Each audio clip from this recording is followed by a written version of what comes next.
Hello. Yeah, I'm good, bro. You? You sleep this time?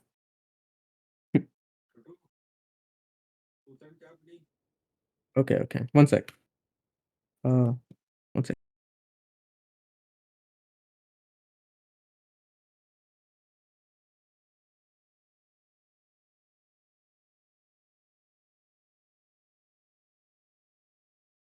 Okay.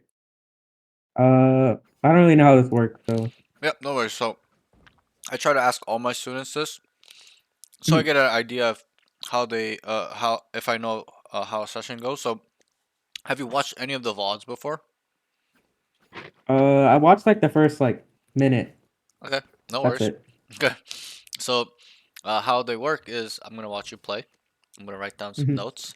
I try to mhm, categorize things in five categories. There could be more or less, or there's subcategories in these major categories, but you know what I mhm. mean. It's these are just kind of the Yeah. things I look at. So it's communication, aim, Mhm, movement mhm. positioning, as in overall how you're moving when you're fighting, and also your macro movement and positioning, as in where you are positioning when they're coming in, Yeah. when we're entering, stuff like that. And then it's utility usage, and then the last one, it was game sense, but I changed it to game sense slash mental game, because game sense goes larger than just game knowledge. It's really the mental state that you're really in, that I've been noticing over time with my students. So Mhm.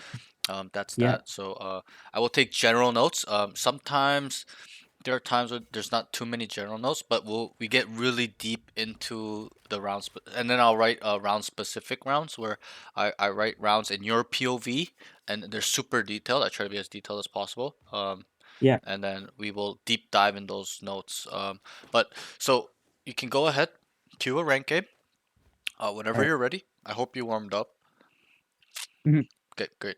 And then I'll ask a couple questions just for the stream and everybody. What is your current rank? I see it's Ascendant 3, so you can just tell me your peak rank. Peak rank is Immortal 1. Immortal 1, so you Last act. okay, great. Let me just yep. I mean, I dipped into Immortal this act too, but And what's I'm on your a losing streak right now. yeah, it's all good, bro. Happens to all of us. Holy mo, you should not have shown me that shit. Yeah. But okay, Yo. uh I was gonna ask something. Fuck. What is your main role? Sorry, I'm losing my train of thought. I play Duelist. Dude, that's great, great. So again, when you play the game, make sure you're gonna pick the duelist or role you're gonna want to practice or get better at, right? Mhm, It's not gonna be mhm, much use if you're playing Cipher and you never play Cipher, right? So it's just auto mhm. insta lock whatever duelist. Uh, yeah, and then we'll go from there. All right. Great. So it's gonna be fun because again, I've had couple of high ascendant students. I think you're my third immortal student now. Mhm, So it's gonna be different than some of the VODs if you have seen the ones with plat players, right? I'm not gonna have to tell mhm, you put your crosshair up. This is how you peek a mhm, wall. This is mhm, you, right. You're gonna understand, and I'm hoping you do. Some don't, mhm. but I'm giving you the benefit of the doubt that you do. That you will understand a lot of the advanced concepts that we're going to talk about. Excuse me, sorry, let me drink Mhm. some water. Like, like attacking concepts like, rotations, fakes, rehits, Yeah. inserting lurks, pathing, understanding how the defense thinks, entering, scaling, stuff like that, timings, whatever it may be. And then, on the defensive side, it'll be like retakes, um, fighting first sight, stuff like that. Uh, Mhm, Understanding what obviously once we understand attacking concepts, we can understand defensive concepts because now we can identify what are the attackers doing, how do they like to play, tendencies, patterns, stuff like that. So mhm. Um, yeah, fuck, sorry, I'm just coughing my lungs out right now. Sorry, but all good. yeah. So and I know you do know because actually the the two high level players that I had were actually Mhm, EU. And from coaching EU, I've realized that NA are actually much better at overall their game. mhm, EU, they might be really good at aim, but when it comes to their foundation, it is quite bad compared to NA students. You know, some of my NA students are in plat and understand these things, and these EU guys in Immortal don't know what the hell I'm talking about, right? So I just Mhm. know that you will understand these things, and it's gonna be good. It's gonna be fun. So I don't micromanage on the first session. Second session and onwards is usually in between rounds. I'll ask you, hey, what do you think you did wrong? Hey, and then we bounce ideas. You'll be like, hey, what about this spot? Whatever, maybe. I'll be like, yeah, that's fine too. You know, right? We try to not to be, you know, in the rounds we try to be specific, but still there needs to be a little bit of a generality as well, because you know Valorant super situational, right? But um, Mhm. yeah, so good luck. Don't be nervous, bro. Like I hope you're not nervous because everybody I've coached so far gets so nervous for some reason. I don't know why. I am streaming. It's gonna be recorded, but this is not the time for you to show off. I want to just see your true skill. Okay, Mhm. obviously lock in, try your best and stuff like that, but I really want to see how you play from the ground up, so that way we can deep dive on these rounds and overall stuff. But okay, good luck. Okay, I'll be talking to stream most of the time, so I'll see you after the All right. game. Okay. Hello, hello.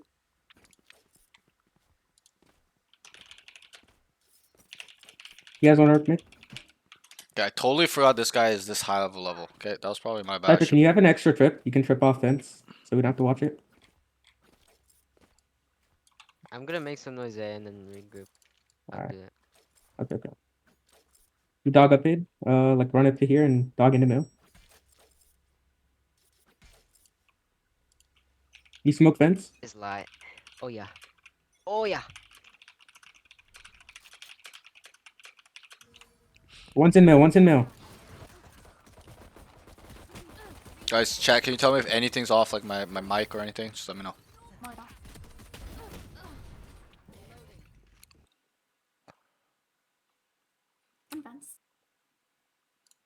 Not bad. It was Clove hit 30. Jet was 7. Phoenix, small lead, and Nice. then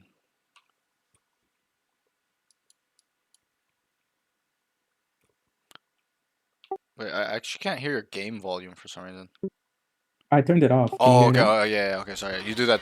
I just didn't see you do that. It's all good. It's all good. Mine's fully off. You can keep it off and then, or yeah, it's probably better if you keep it I off. turned it back on at the beginning of the Yeah, rounds. yeah, that's fine. That's fine. I was like, oh, did I just hear the whole game without it? Sorry, I was writing a note, but you're good. You're good. 3, 2, 1. What? Low, low, low. One shot. NT. Oh my god, I'm terrible. It's all good, NT. I'm sorry. Okay, Don't chat. worry. Yeah, I took it off. If anything is off, can you guys let me know, please? Why stick with the classic? And I picked up that gun. I think we go back mid.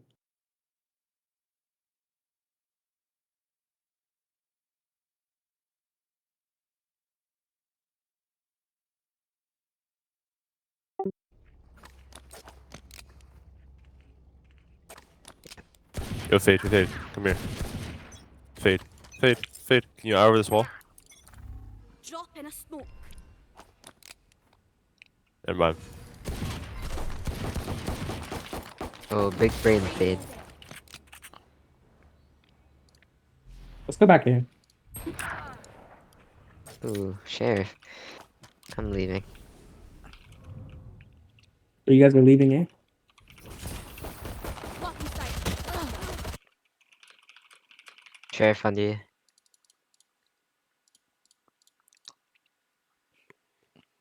Nothing crazy here. One to include over here.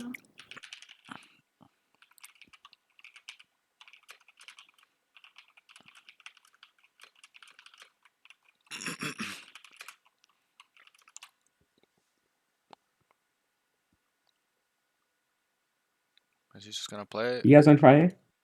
You cage off ramp. You know, Reese can just go side it. You have to break the wall instantly. Okay.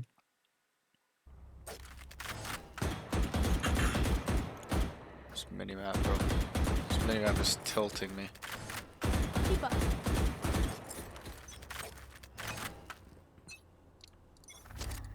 Bring them down. This is a big round here. Really big round. Let's see what The Jet has an outlaw. Smokes. One elbow. Enemy spotted Oh, we got, we're A. stuck. The Malida.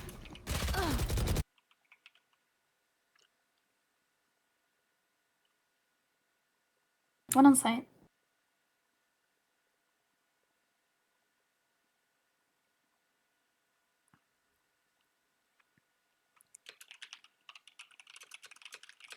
One more. Vice's sight. Last sight. Go B.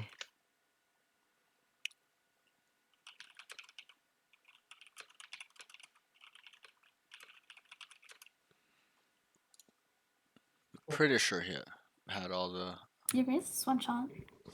utility.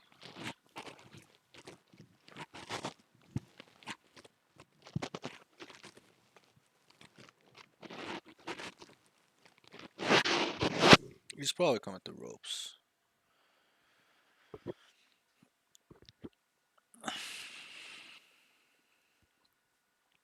So they kind of win this round, it looks like. That's pretty big. Seems like he's flanking. Whoa. Ooh, Cypher's playing it pretty bad.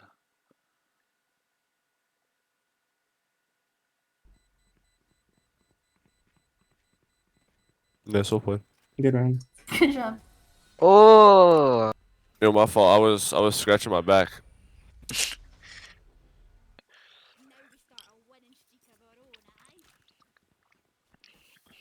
Let's just buy for next. We'll have a better buy.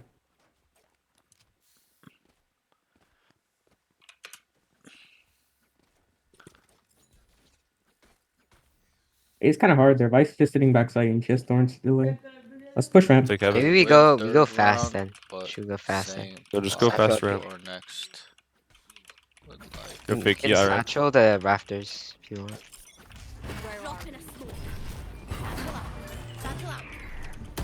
I guess that's understandable. They lost 4 guns.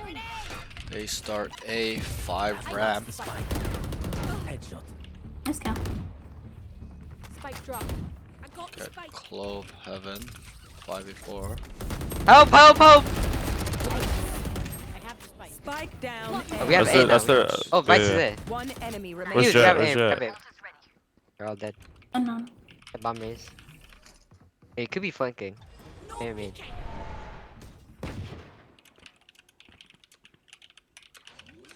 In the eye. Under heaven. Oh, main, you heard him. Oh, I was raised. My bad, my bad.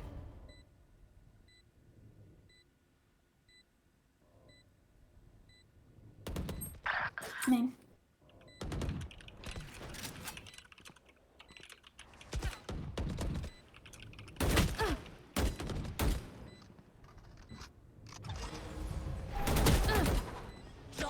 Jet, just live. It's fine if you. Last player standing. Ooh, nice. That was scary. Yous don't get Oh, my bad, I was muted. Can I get a drop? So stay alive, please. What do you guys want to try now? Mid? Their mid Let's go hook B is like heaven. pretty weak. Alright. Can someone go B You main? haven't? Alright. Like one solo B main? Everyone else mid. That one was pretty good by him. Good trade. Then one guy and then Near the end, he shouldn't die though. He should probably just stay alive. Just stay Yeah. tucked. So I'm pretty sure they planned for heaven too. I can't remember. Can somebody tell me if they planned for heaven? I can't remember right now.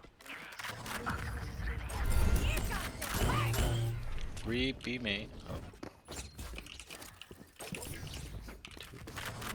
Raising him mid. Get it. One's there. Heaven.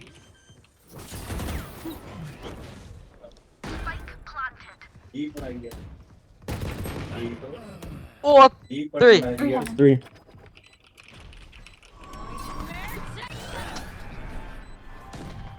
He smoked. Heaven. Nobody can. Take hold. Yo, fake, you watch that? Or die!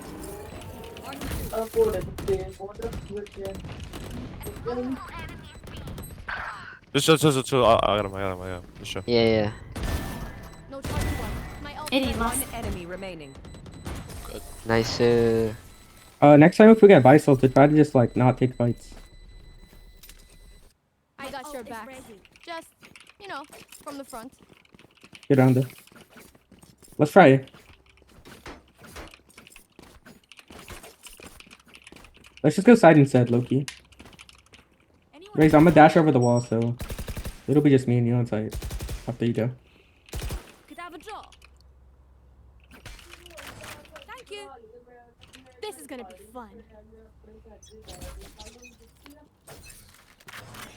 Where are you? You go sight. Dropping smoke. Blocking sight. Enemy down.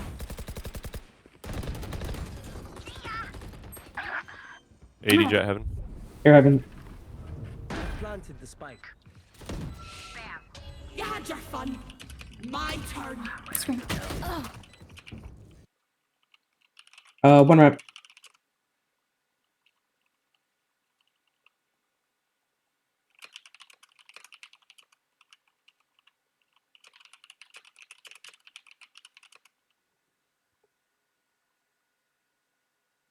Oh my god.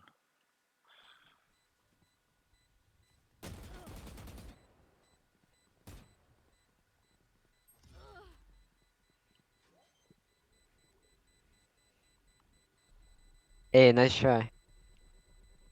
What did I just watch?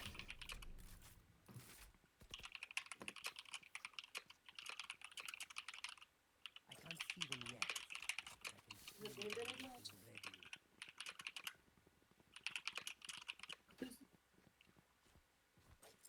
That was a throw. He should have played that much differently. I think I would rather him updraft dash into heaven and or just normally on What do we site buy now? or Jet can in, buy. and then he was watching screens. He's not really watching until a little late, but they didn't plan for heaven. Okay, Oh yeah, let's go. great. Thank you. So yeah, then there's no point for him to really come outside. He could probably just wrap screens. Get out of my way. They start 3 mid, 2 B main.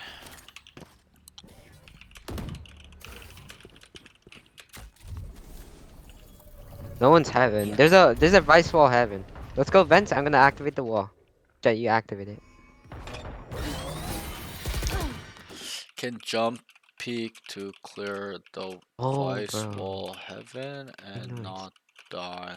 Rotating A. He just ran I'm by I'm it. gonna go back B. So there, Yeah, he you could go have back. just done the One jump walked up in me. jump mechanic to clear the wall. Could be sewers right now.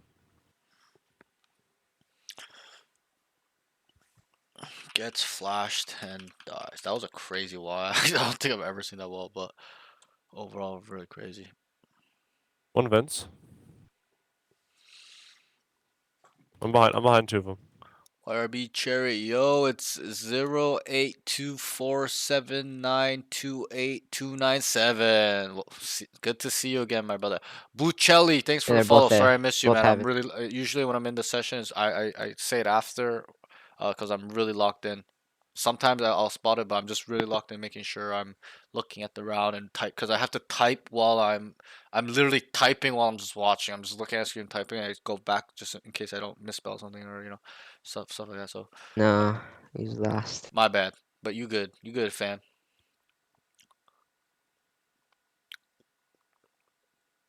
Alright.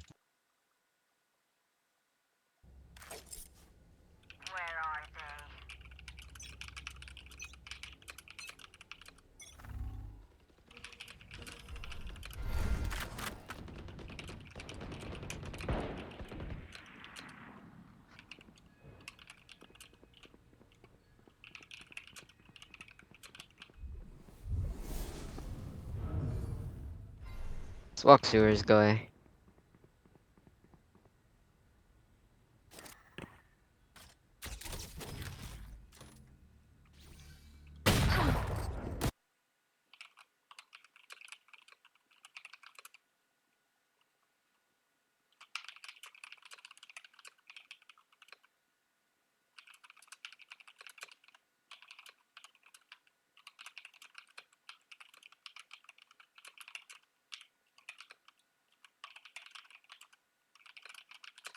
I think you might have sight. Just be careful.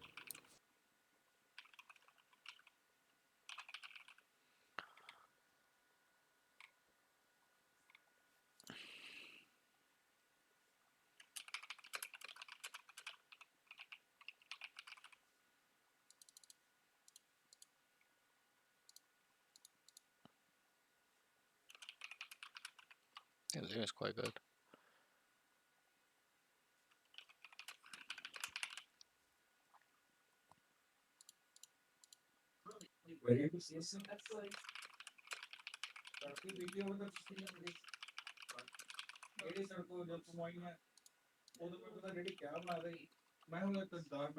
Let's go B heaven again.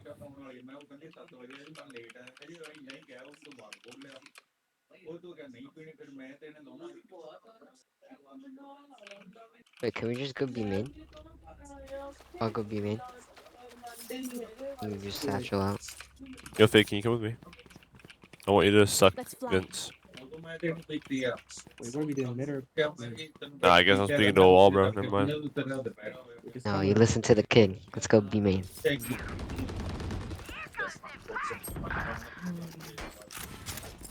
Drop in a smoke. Bring them down. My territory. My rules. I have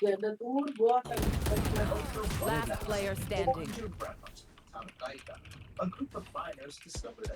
I'm above you. Well, we went back. Wait, why are we like doing different plays? Can we just agree on a plan? I may have jammed my fingers. Oh, you said go mid, go main, go mid. I was already in sewers, and then you said be main. We didn't go to main. It just fade off onto A. Vice is putting your wall in weird places. In weird places.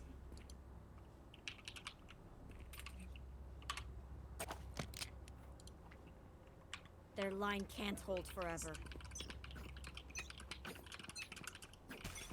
I'll find you. All buddy out. Rolling smoke. Block the sight. Well done. I'm not just walk in sewers, rotate. There should be 4 here. We can't go. There's one behind the box.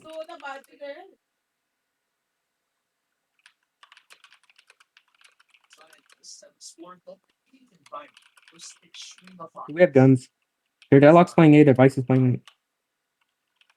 I mean the other way around. You should go B We heaven. should go mid, no? Like no sentinels Yeah. there. Alright. Let's go. Well, let's get 5. Vice has a wall here, by the way. Maybe. Yeah, she keeps switching it around.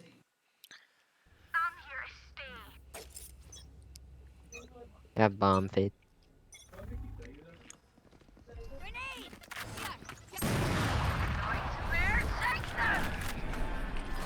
One's in vent. No beacon. Bring them down. Bring them down. Opping B. Where are you? He left vent.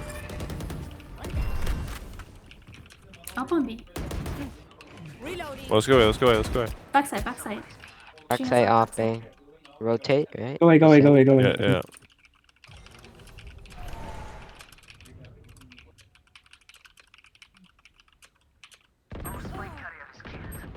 Spike down mid. I have retrieved the spike. Going back B. There's a guy home. Last player standing. Wait, what?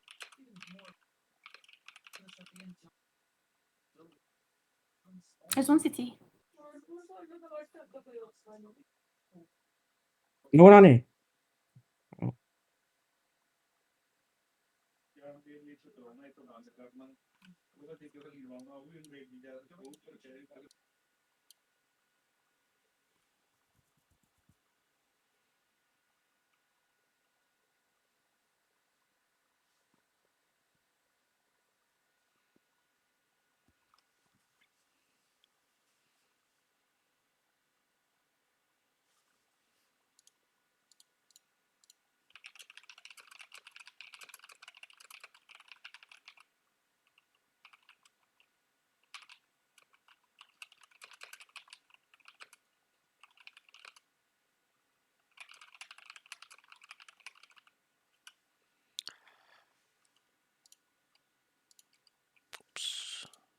Don't go mid. It's not working.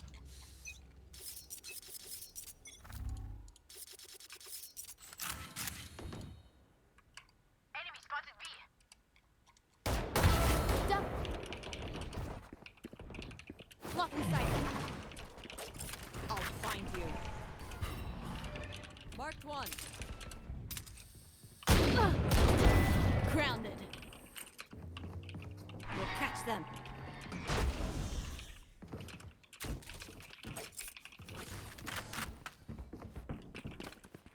I have dropped the spike. Is someone plant?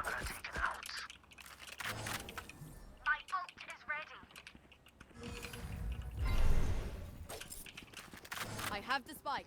Here. Cypher, watch your vents. Reloading. Good. Spike That's fair. planted.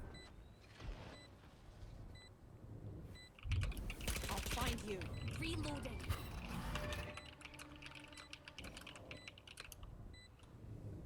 Carry your main jump. One enemy remaining. Nice. What's this? My ult's ready. Switching sides. Nah.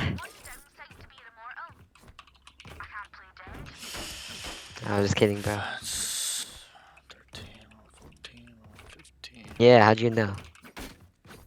I mean, overall, he's playing pretty decently. I think he does. No, it's actually I'm Jeremy.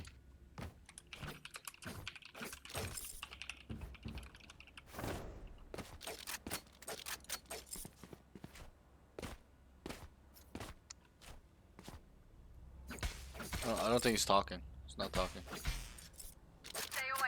No, they're gonna go away. Trust me. Go away. Go away, go away. Trust me.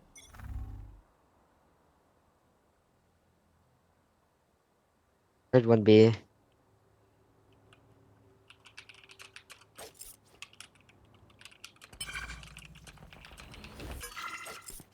There B. They're out.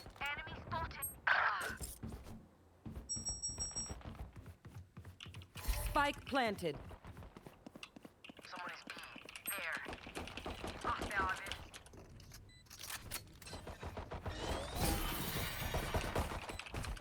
Someone is B. What's behind wall? The wood wall. Reloading. I don't even think he's talking. Last player standing. That was on me. I could have killed 3 people. Oh, yo, I I just can't, body shot I them can't hear all. your comms. Hello, hello.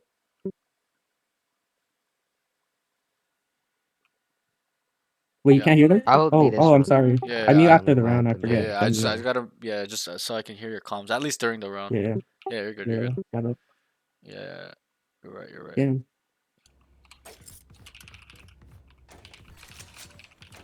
Let's make them dance. Because he was talking earlier, so I was like, oh, there's no way it's him. But I guess it wasn't. That's quite true. I don't know why he does that. Like, he's just trying to copy all these Radiant players. Get there. Okay. I saw 4. I saw 4. Chill. Don't be stuck. Up Brams.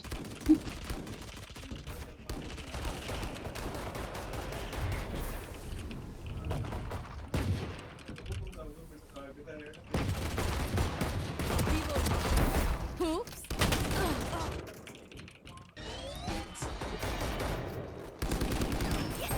Refreshing. Evan. Last player One standing. heaven. Decent round. Decent round. How do you get out this game?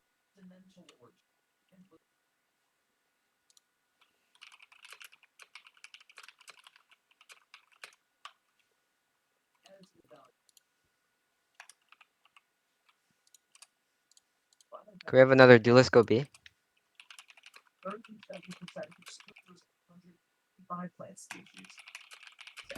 go. Play close. Play behind the low box. I'll play with across the B. Find a way. No peek. Sounds like B. Sounds like mid. We got nobody mid. You probably mid. Have one of these. Hold A. I have a cam for mid. Smokes A. Smokes A. Bring them down. Looks. What? Girl. They can go site. Squad A now.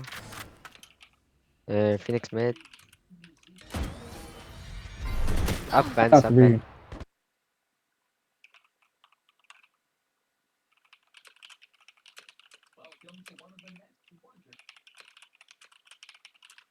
Get stopping.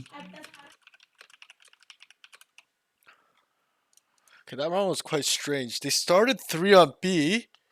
Okay. And then they just called. Yeah, we gotta stop ghost coming, bro. They're just like B, B, B. Like, I not mean- him, but somebody You was said like smoke B, say they B, didn't do B. anything, bro. And then they They smoked all fence. 5 My bad. rotated to B. And then Thought some that guy's was like You A, good. A, No, A. because you said that, and I So they was go like, back to A. Like, where are they going? Right? He needs to be a leader. He I needs mean, to they were A. identify. Yeah. We just No, gotta but I not- was like pushed up, so I thought you meant like sight. Here. okay. See, I'll this is the thing. specify. You know, even if you're Immortal, man, does not mean you're a good player. Like, I'm not saying he's not a good player, but in terms of your concepts, like, he doesn't know anything. Can you smoke on Clo they're out. him and Clove start B. Clove peaks and dies. Oh, that's huge. Clove peaks and dies. He needs to call That's- that they are B main lots. Close. He goes pillar, default side, and dies. Nothing much really there. They're getting completely stomped. Man, this is tough. Thank you. I think really they lost on attacking side though. Grace, can you go be heaven? Like Clove, can you play like rotates? Like play in their spawn. I need one more And A though. wherever they go, you just go towards them. We call A, you go A. Can you come A Cypher?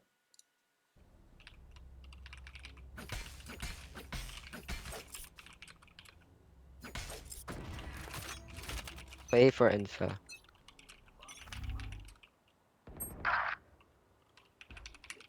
Joke's over! You're dead!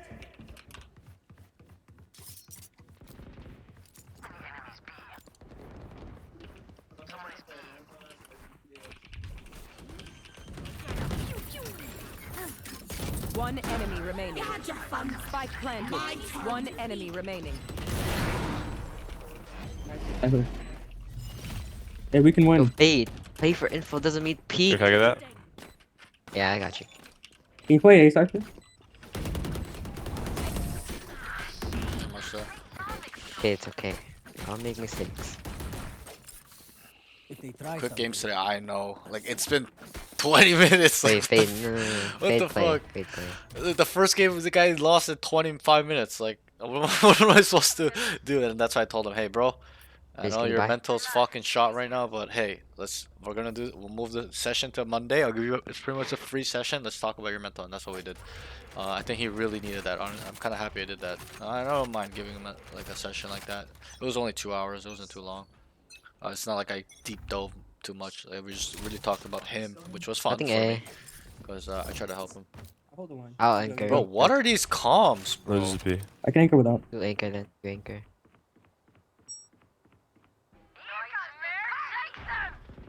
They're out.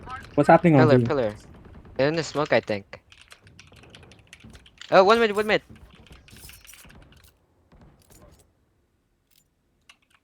Care mid, heaven.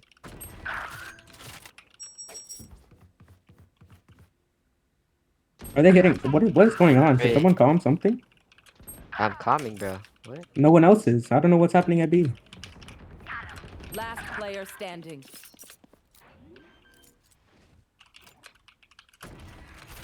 Spike planted.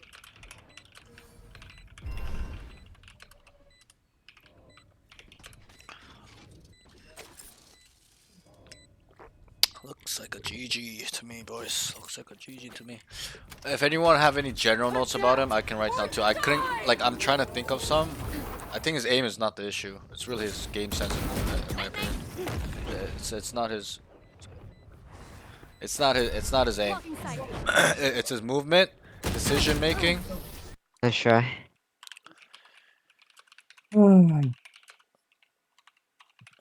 Okay, GG's. Give me 1 second.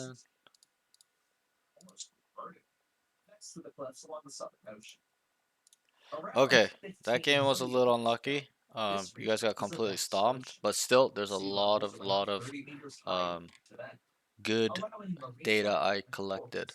Just give me 1 minute. Let me just organize this real quick.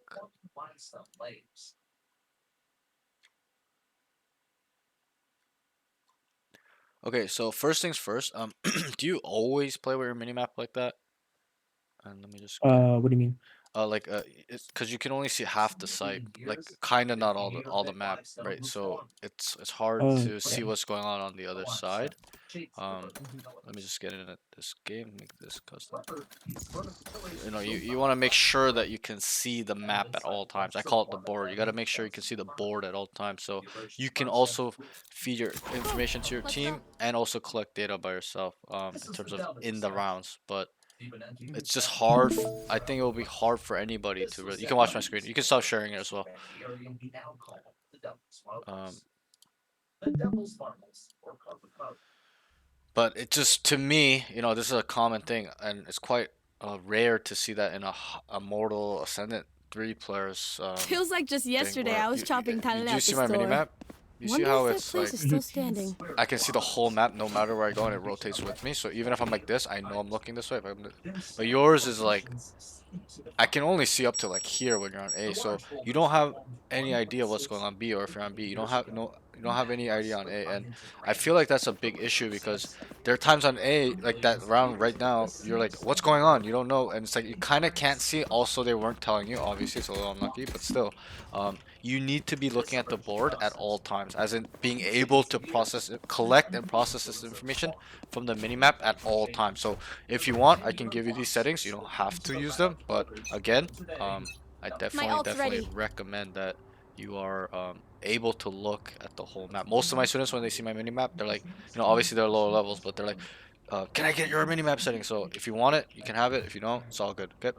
Um, but do you are you willing to change it or no?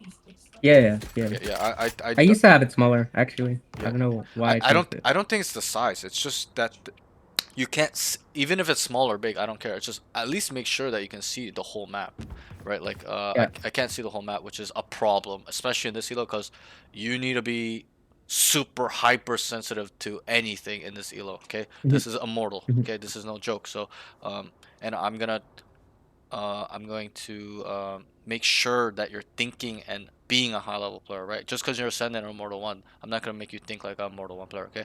We need to level you up now, okay? So let's get you to a mhm, Mortal 3. We got to start, you know, optimizing our settings. That's one of the most important things to start to getting to the, you know, a Mortal, maybe a Mortal 1 high Ascendant is optimization. All your settings are good, your sense is good, you know, you're sitting properly, your keyboard's good, your monitor is good, your computer is somewhat decent, okay? Then you know everyone's a little bit different too, but still, you know, you got to try your best to optimize as much as possible. mhm. And then you know, so I noticed that the first things first, your mini map is probably an issue. Okay, you're gonna have a Okay. hard time Give me your settings. I'll yeah, put yeah, it on right I'll now. give it to you right after the session. But Okay. so let's go through these general notes quickly. I have a bad habit of once I say it, like the note, I just go really deep into it because I've watched you the whole game, right? So then I wrote that note off around, so then I just start going crazy. So I'm I gonna think try that's to. good. It's So, good, alright. but it's just sometimes I get a little bit carried, like too deep into it, where we should just talk Mhm, about when the round comes up. So that way we save time. You know, I don't mhm, yap like or repeat myself multiple times, which I'm trying to work on. So and I tell all my students, you know, even though you're an Immortal player as well, you're gonna have more mhm, cons than pros, right? You're not a pro player, you're not a Radiant player or a high Radiant player, like top 100, top 50. Those guys are gonna probably not have as many cons because you know they've worked on the game so much. So, but we are still in a even though you're Immortal, and I'm not saying you're a bad player or anything. Okay, whenever I call you out or you know you know, I'm brutally honest. Okay, I'm not trying to just don't think I'm taking a personal attack on you or bashing you or something like that. mhm. I always just let my students know because some students feel like I am, but I'm never doing that. I'm just being really honest with you. Okay, No, I understand. I understand. even Mhm. though you're an Immortal player, like we gotta make sure that we're really still improving, right? Because you've just broke the surface now. Okay, or Mhm. how long have you been Immortal, by the way? I hit it last act, and then Okay. I had to quit for like 2 weeks. 3 weeks, and Okay, then I so just came back and hit it good, again, good. and So I okay, lost it yesterday. no worries. No, I'm not worried about it. I'm just wondering how long you've been in this elo. So you've been about in here for about 2 to 4 months, right? So you just Oh, broke that the wait, definitely not. oh Because I hit longer. it at like 3 days before the act ended. Last act. Oh, so two and a couple weeks. You're saying like 2 months and like a Yeah. week or two. Okay, so even less. Okay, so okay, that's great. So what I'm trying to say is that you've just broke the surface. Okay, don't stop now. Don't get complacent. Mhm. Don't feel like this is the end point. Yes, immortal is like the end goal for a lot of people. I want to be immortal. Like when I ask my students, a question, Mhm. what do you want? What do you want from it? They're like mortal, immortal, immortal. Okay, so I'm gonna ask you the Mhm. same question. Okay, what do you want from Valorant?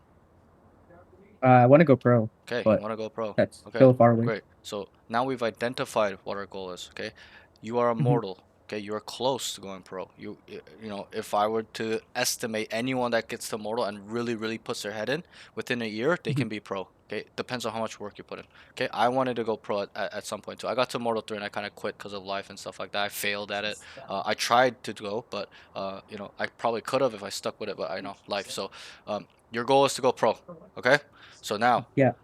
I gotta set some guidelines, okay? I'm gonna be super, super hard on you, okay? When Mhm. somebody tells me they want to go pro, it's not a joke anymore, okay? It's a Mhm. big commitment, okay? I had one guy that was Yeah. ascendant to Immortal Peak Jet player as well on EU, told me the same thing, and he quit in 2 weeks, okay? He stopped coaching me. Mhm. He was gonna do 4 times a week with me, and he just quit.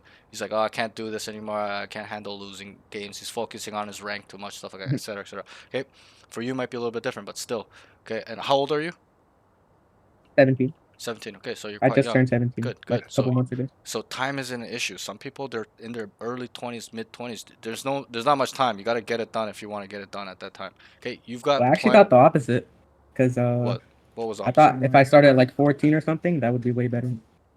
Yeah, Because I started the game like 8 months ago, yeah, eight yeah, 10 months and that's ago, fine. like That starting the. that's good. Mhm. 8 months and you're immortal, bro. That's amazing. It probably took me a year and a half to be immortal the first time, but I wasn't actively trying to go pro at that time, right? I was just Mhm. playing the game. I enjoyed it. I just want to be high rank, and then I wanted to go pro once I hit immortal, right? So, but for you, it's different. You're 17, okay? You have plenty of time, so there's no rush as well. But still, does not mean we can be at immortal for the rest of our Yeah. lives. Okay, you, Yeah. you understand that, Yeah. right? Mhm. There needs to be Mhm. a sense of urgency. Okay, and now I'm gonna Yep. ask you the Mhm. next question.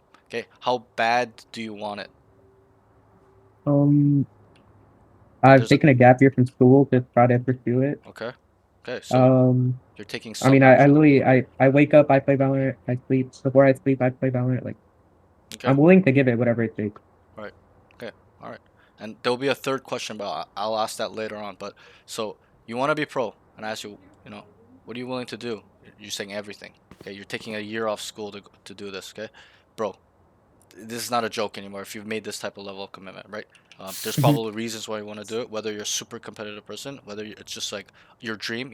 Me, I was a pro in StarCraft 2 when I was 14. I used to go to MLG, get sent and play at MLG Anaheim all the time, stuff like that. I won my local lands, stuff like that. So I have experience in being a pro player. I was semi-pro in Dota 2. I was like top 500 for 4 years. But anyways, so I know how it is to be in your shoes, to have that courage to being like, I'm gonna go pro. It's not an easy feeling. Your parents do not like it. I know, I know. I come from an Asian household, so it's looked frowned Mhm. upon, right? They're gonna be like, why the fuck are you Yeah. playing Yeah. games 18 hours a day? What the fuck are you doing, retard? Right? So it's Mhm. like, it's time to show them why they're wrong. So really, really dig deep right now, okay? So I'm gonna be really hard on you.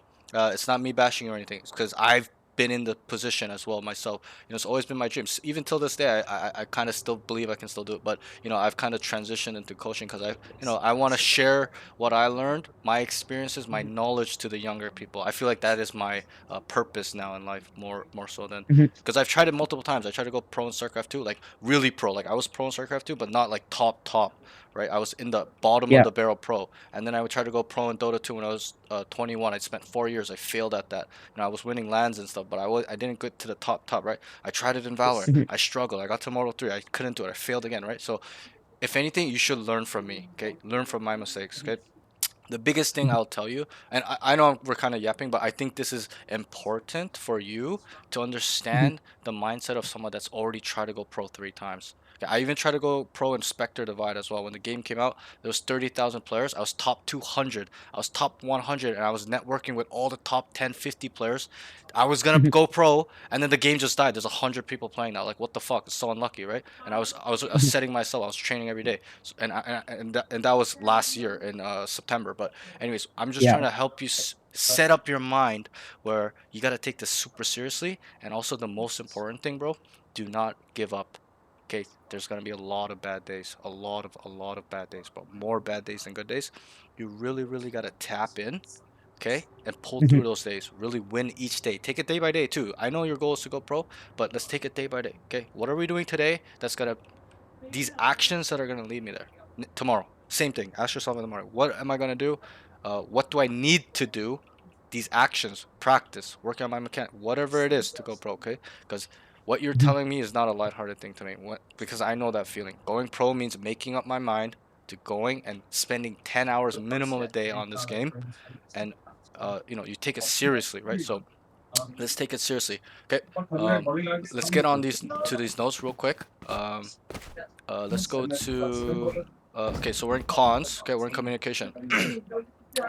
First thing I wrote is when things start going bad, he gets quiet. Okay, in the round, you guys in the beginning, you guys started winning the first couple rounds. You were active in your communications. You were there mentally, and then once your team started losing, it was 3-4. You just started tapping out in terms of communication. Maybe not everything. I was a little bit mental too, but overall, your communication just started. It was completely gone at that point. Like you're communicating, but it's not good enough. Not even close. So, let's stay locked in. Okay. If you tell me that you're willing to do anything to make this happen, then you must do everything for it to happen. So that means never ever losing focus. You must stay locked in, okay? Because I could see it. You're kind of hit. Your mind starts hindering a little bit. You're getting tilted, whatever it may be. But just stay focused in your comms, especially. I had a student right before you. He had a super bad game on Jet. He was 4-20. And he just completely shut off. Just AFK autopilot. Just started A every round. Just sitting AFK, and not talking, not feeding his team information. Okay. The best thing you can do when you're having a bad game or your team is losing is stay focused. Keep the comms off. Keep your PMA, your positive mental attitude. Keep feeding them information, even if it's stupid. Hey, bro, I'm gonna leave you. Hey, guys, what's going on? Hey, let's rotate. Guys, group up right now. Right? Have a little bit of a sense of urgency in terms of comms as well. But okay, let's go to the next point. Is needs to be a leader without whatever is happening. Okay. No matter how much noise is in the comms, you guys are losing. Okay, be a leader.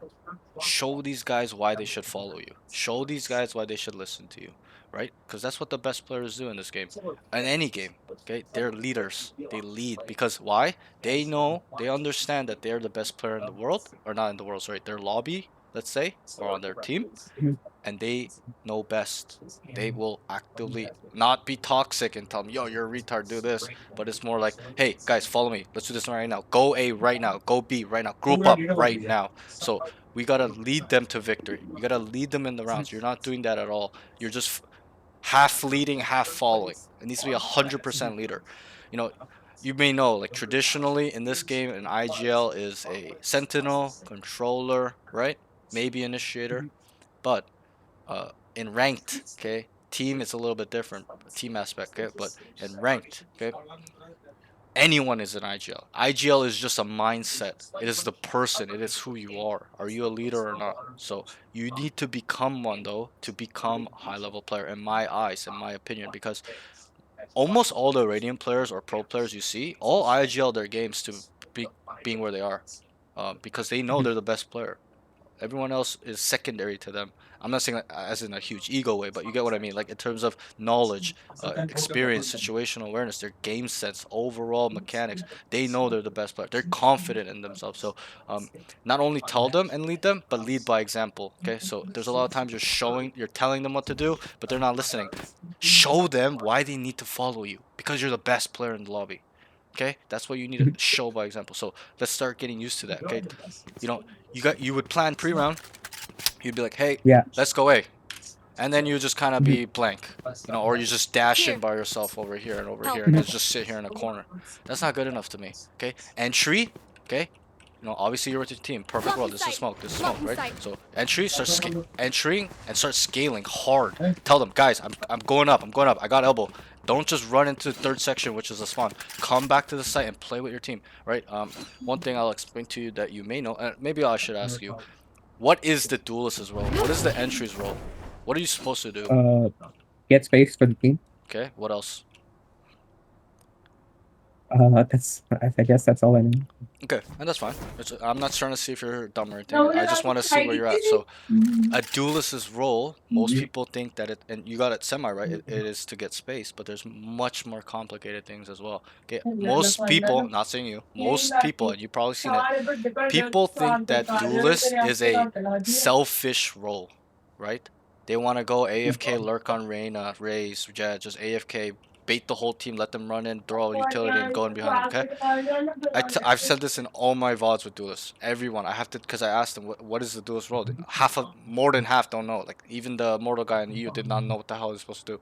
Okay, it's a selfless role. You put your life on the line for you to go into the site, to entry the site, and then to scale the site and clear all these corners for it to be safe, right? To control the space, clear the space for it to be safe for your team to set up, right? It's for them to set up, right? So and obviously you work with the initiator. The initiator and the duelist kind of go hand in hand. Sometimes they call the initiator a secondary duelist. Okay, they work together. The KO flashes for you, or throws a knife backside, or the Sova drones in for you, Sky Dogs in for you, breach stun with your dash, or a breach flash, whatever it may be, right? You guys kind of play together, but they help you do your job, as in they put smokes down for you so you don't die while you're clearing a certain corner, right? They throw a stun here, they throw a flash here, they throw a slow, the Sage throws a slow, Cypher watches flank, right? The team does this as a whole for you to clear the site and entry and scale it for it to be safe for them. So it's almost like it goes hand in hand. It's really selfless. If you want to be a duelist player, you got to have that mentality of, okay, it's not about me. It's not about me top fragging. Okay, even if you went 5-20, but you did these things properly and you just had an unlucky game, you're going in, 3 people peeking you, you're just trying to clear, you're scaling super hard, making an aggressive play in a 2v4 situation, you're trying to make a play, stuff like that. I'll be like, yo, you played really, really well, right? So for what I'm trying to say is that also kills don't matter. Your job is really to be selfless. Put your life on the line, break the defensive line, okay? Get in on site, entry obviously first, or try to be somewhat first. Don't bait your team, and clear the site for them to be safe. And then they will, do everything accordingly. You're an Immortal. Most people know what to do once they get on site.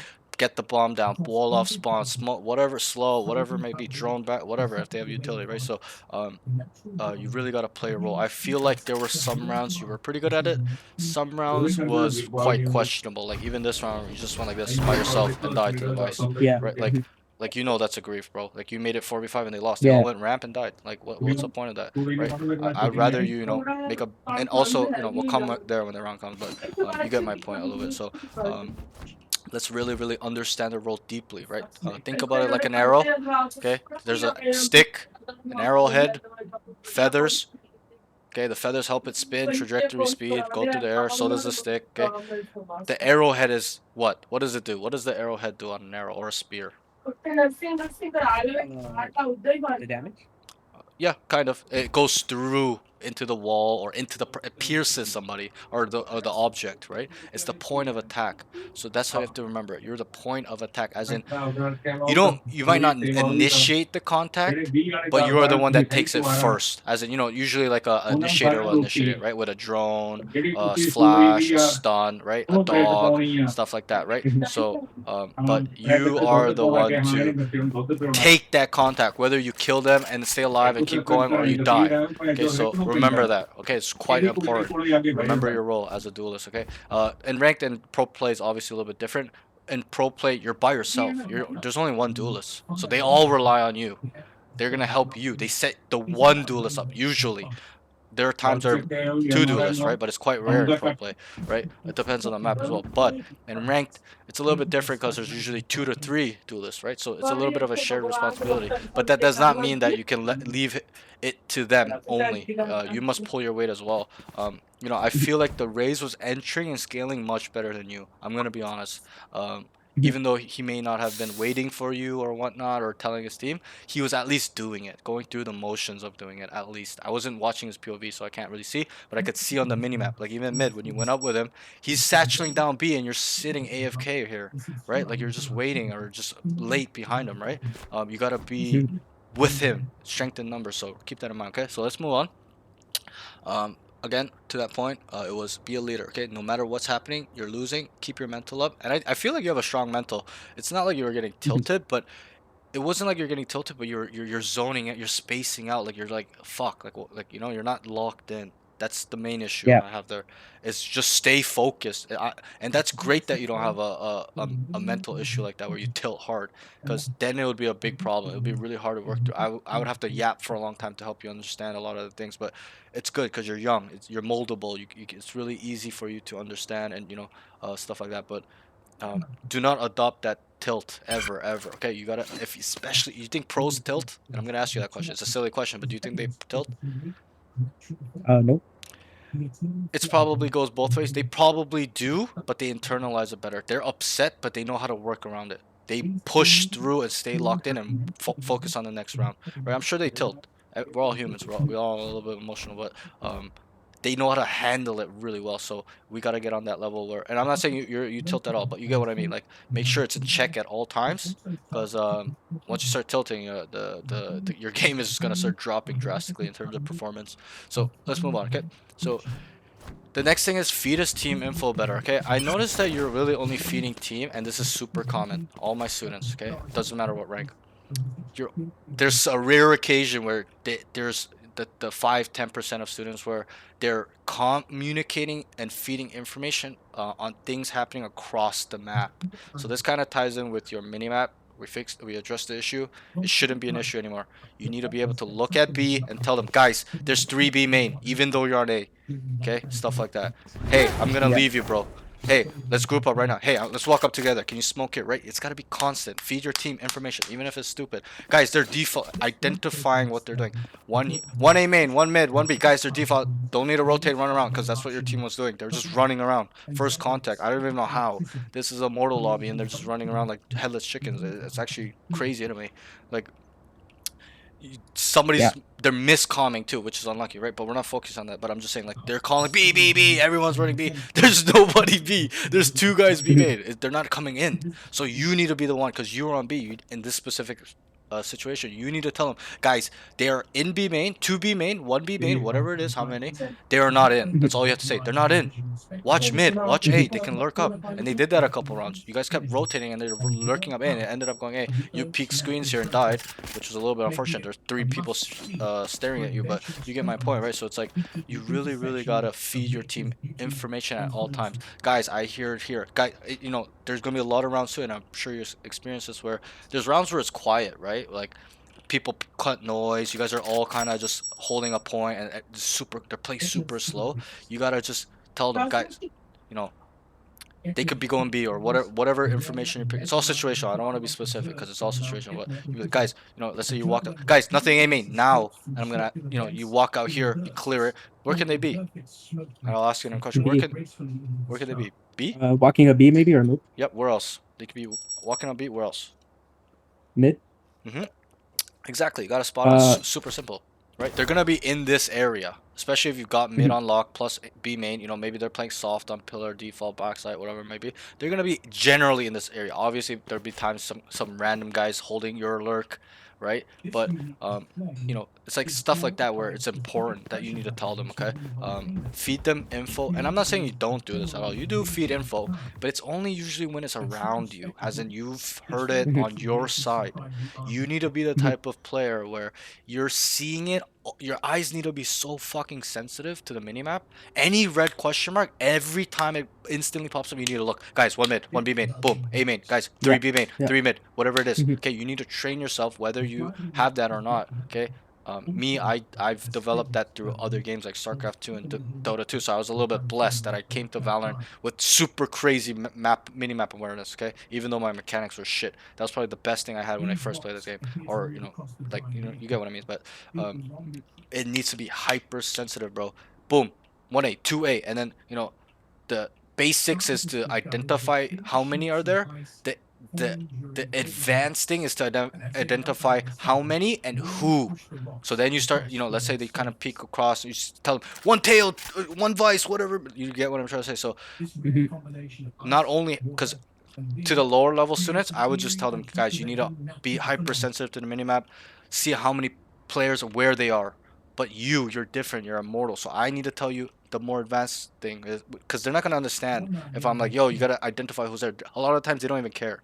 Okay, you is different. You want to go pro, so because so you need to identify who is there. Is it a cipher? Is it a vice? Is it the controller? Right? These things give you information. If you see one guy here, okay, let's say the whole map is quiet, and then you kind of come out here, you see the cipher, okay, you kind of you're not gonna push into him. You're gonna kind of just play it off. Guys, I see cipher. What does that mean? That he's a lurker, and the Yep. rest of the team could be B. Exactly. See, you got it, right? You're smart. You're not dumb. So and I was gonna tell you that if you didn't get it right. If the lurker is here, if the cipher, the vice, the killjoy, the chamber, even maybe a controller, you gotta identify by himself, obviously, first. But when you can identify by himself, and I've said this in multiple of my VODs, where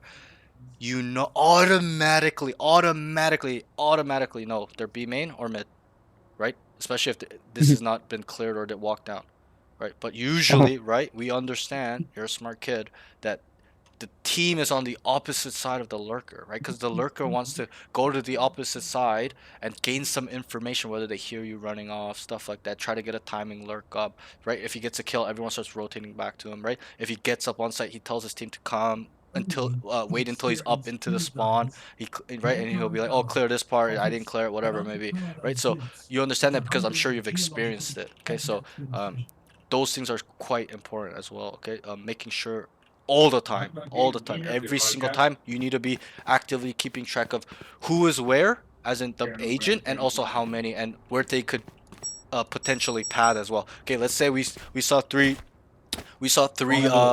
three A main. We won't be specific this round, but 3A main, right? And then they cut noise. Like, we just kind of know they're gonna just come back, rehit, or they're gonna rotate mid. Let's say we even took space B main like that, and we kind of have 2-3 on A, just holding A main, waiting for them to come in. One guy's mid, right? One guy's B, the guys walk out. We just know they're gonna either come back mid or full rotate through spawn and or rehit back. So it's a little bit of, it'll help you. These informations will help you understand their pathing as well. Just in terms of their body language, as in where they are on the map. That's what I mean by body language. Not like, crouched or whatever, but their intention. The body language is huge in this game, and I can talk to you about it. I don't think I've ever talked about this to any student yet, because they don't understand this concept, okay? Body language, where they are on the map is a huge difference. If they are 3 here versus 3 here in this area, what's the difference? They're probably getting ready to execute. Exactly. You got it. If they're here, okay, versus here is a big difference, right? People won't understand that, but the higher levels do, because if they're taking control here, means that they're trying to take more control. They've already used some utility to get up here. But if they're here, likely means they're just kind of soft seeing what's going on. They might rotate off. They're not really going to commit to controlling here. They don't care about that. That's why they're over here. So you got to identify these things. And I think you have that potential to really like start map hacking. Okay? A lot of my students watch me play and they're like, how the fuck did you know that he's going to rap or this and that? It's like all this game sense experience, these situations. I've seen these experiences, these pathings, the way they like to move hundreds of times, where it's just in my brain, in my subconscious. I just pull it up. Oh, I've seen this before. I know where he's going to go. Stuff like that. Timings, the time in which he can go from here to here, or rap, or, sometimes, let's say it's a 1v2, you fight this guy, you kill this guy, you kind of come back to reload, and a lot of people will just come and stare, be like, oh, he still screens, right? I automatically know he's probably out already if he's not peeking me, right? Stuff like that. Like, so that's more like a super elite game sense slash map hacking skill that you need to develop, which you will. It really only takes time, and you've been only playing for 8 months, so that's really a good start. If you said you were Immortal for 2-3 years, I'd be like, okay, you might be in a little bit of trouble, but 8 months, bro, you're on the right track, so just keep that in mind as well. Okay, let's move on. I know I'm kind of getting really in-depth and passionate about it, but I feel like this is really important for you. Okay. Also, fuck, I should have ranked these things. So I'll briefly rank these categories. I should have done this first. I totally forgot. Just got carried away before I continue. But these 5 categories, right? Comms, aim, movement, positioning, utility usage, and game sense in the mental game. If I were to rank these, bro, I think your aim is number one. Okay, I don't really think you have a Mhm. mechanical issue. That's probably why you got to Immortal is through your mechanics. Okay, the biggest issue I have. Okay, so aim. The next thing I will say is movement positioning is it's pretty good. It's not bad. I think it's aware. It's not like you're just AFK by yourself all the time. There are times you did, we'll get there, but you kind of know how to take fights, kind of stay on these off angles, stuff like that. So that's why I'll give that number two. Okay, number three, I'll give you utility usage. Is probably a third strongest in terms of you know how the kit works, you know how to dash, you know how to Mhm. updraft, you know how to, but it just needs a little bit of a tweak, refinement, knowing the map Mhm. knowledges, stuff like that. The fourth thing I'll say is your comms. Your comms is it needs a lot of work. Okay, that's one thing that needs a lot of Yeah. work, and that's fine. That's the easy. It's super easy to get good. Okay, okay. The last thing. Okay, this is the most important thing, and I'm not saying it's ground level. That's not what I'm saying. Okay, it's it's your game sense. It's your mental game. Okay, it's it being so low. I'm not saying really really low, but it being lower than all your other categories. All these other categories are being pulled down by it, right? You cannot Yeah. Mhm. you cannot use your full potential in these other categories when your game sense, your mental game, just overall understanding concepts, not just knowing them. You need to apply them. Know when to use it on attack. Know when to identify what their concept is on defense, stuff like that. You need to apply it every round. Become a monster in thinking and critical thinking and thinking in layers, processing information quickly, split second. You need to process information within 2 seconds, 1 second, quickly. Okay, so these things need a lot of work. I'm not saying it's ground level. Obviously, it got you to Immortal, but if you want to be pro, it's far off because there are a lot of rounds that you're lost. In terms of you, I don't know your role, where to pad, what you need to do to win the round, stuff like that is really important. Or you're just kind of zoning out. You're kind of just playing by yourself, right? Mhm. This is, I'm not saying it's ground level again, but it's pulling everything else down. It's just making you worse, even though you Yeah. may not see it, right? It's just your aim gets capped, your movement position gets capped, your utility gets capped, right? Because it's all tied in. I may separate these categories, but these are all intertwined together. They're connected. There's some rounds you're gonna use game sense in the mental game plus your aim, or just your movement Mhm. positioning and just aim, or just your communication and just your game sense, right? But they're all a part of this game. It's super complicated. Obviously, there's subcategories within these the main categories I said, right? Like game sense is like map knowledge, pathing, how to take fights, your experience in situational awareness, stuff like that, right? So, but Mhm. there's a lot of different categories in them, but overall, still, we gotta get this to a higher level. I tell all my students, aim is secondary. It's so easy to get a radiant level aim if you just spend 4 months every day doing a routine that constantly increases in intensity. You playing 10, 20 DMs a day, bro. Anyone can get to radiant in terms of mechanics, but not everybody can get to radiant in terms of the the game sense, brain sense. I've had countless students where they're maybe ascendant diamond and they have really strong aim, immortal 3 level aim, cannot lose a fight, but they don't know what the fuck to do. They're lost.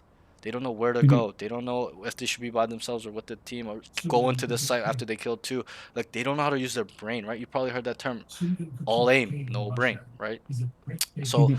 I'm not saying that you're no brain, but you're in the category where you're aim orientated. I'm not gonna say you're no brain, but you're aim orientated. You're too much relying on your aim.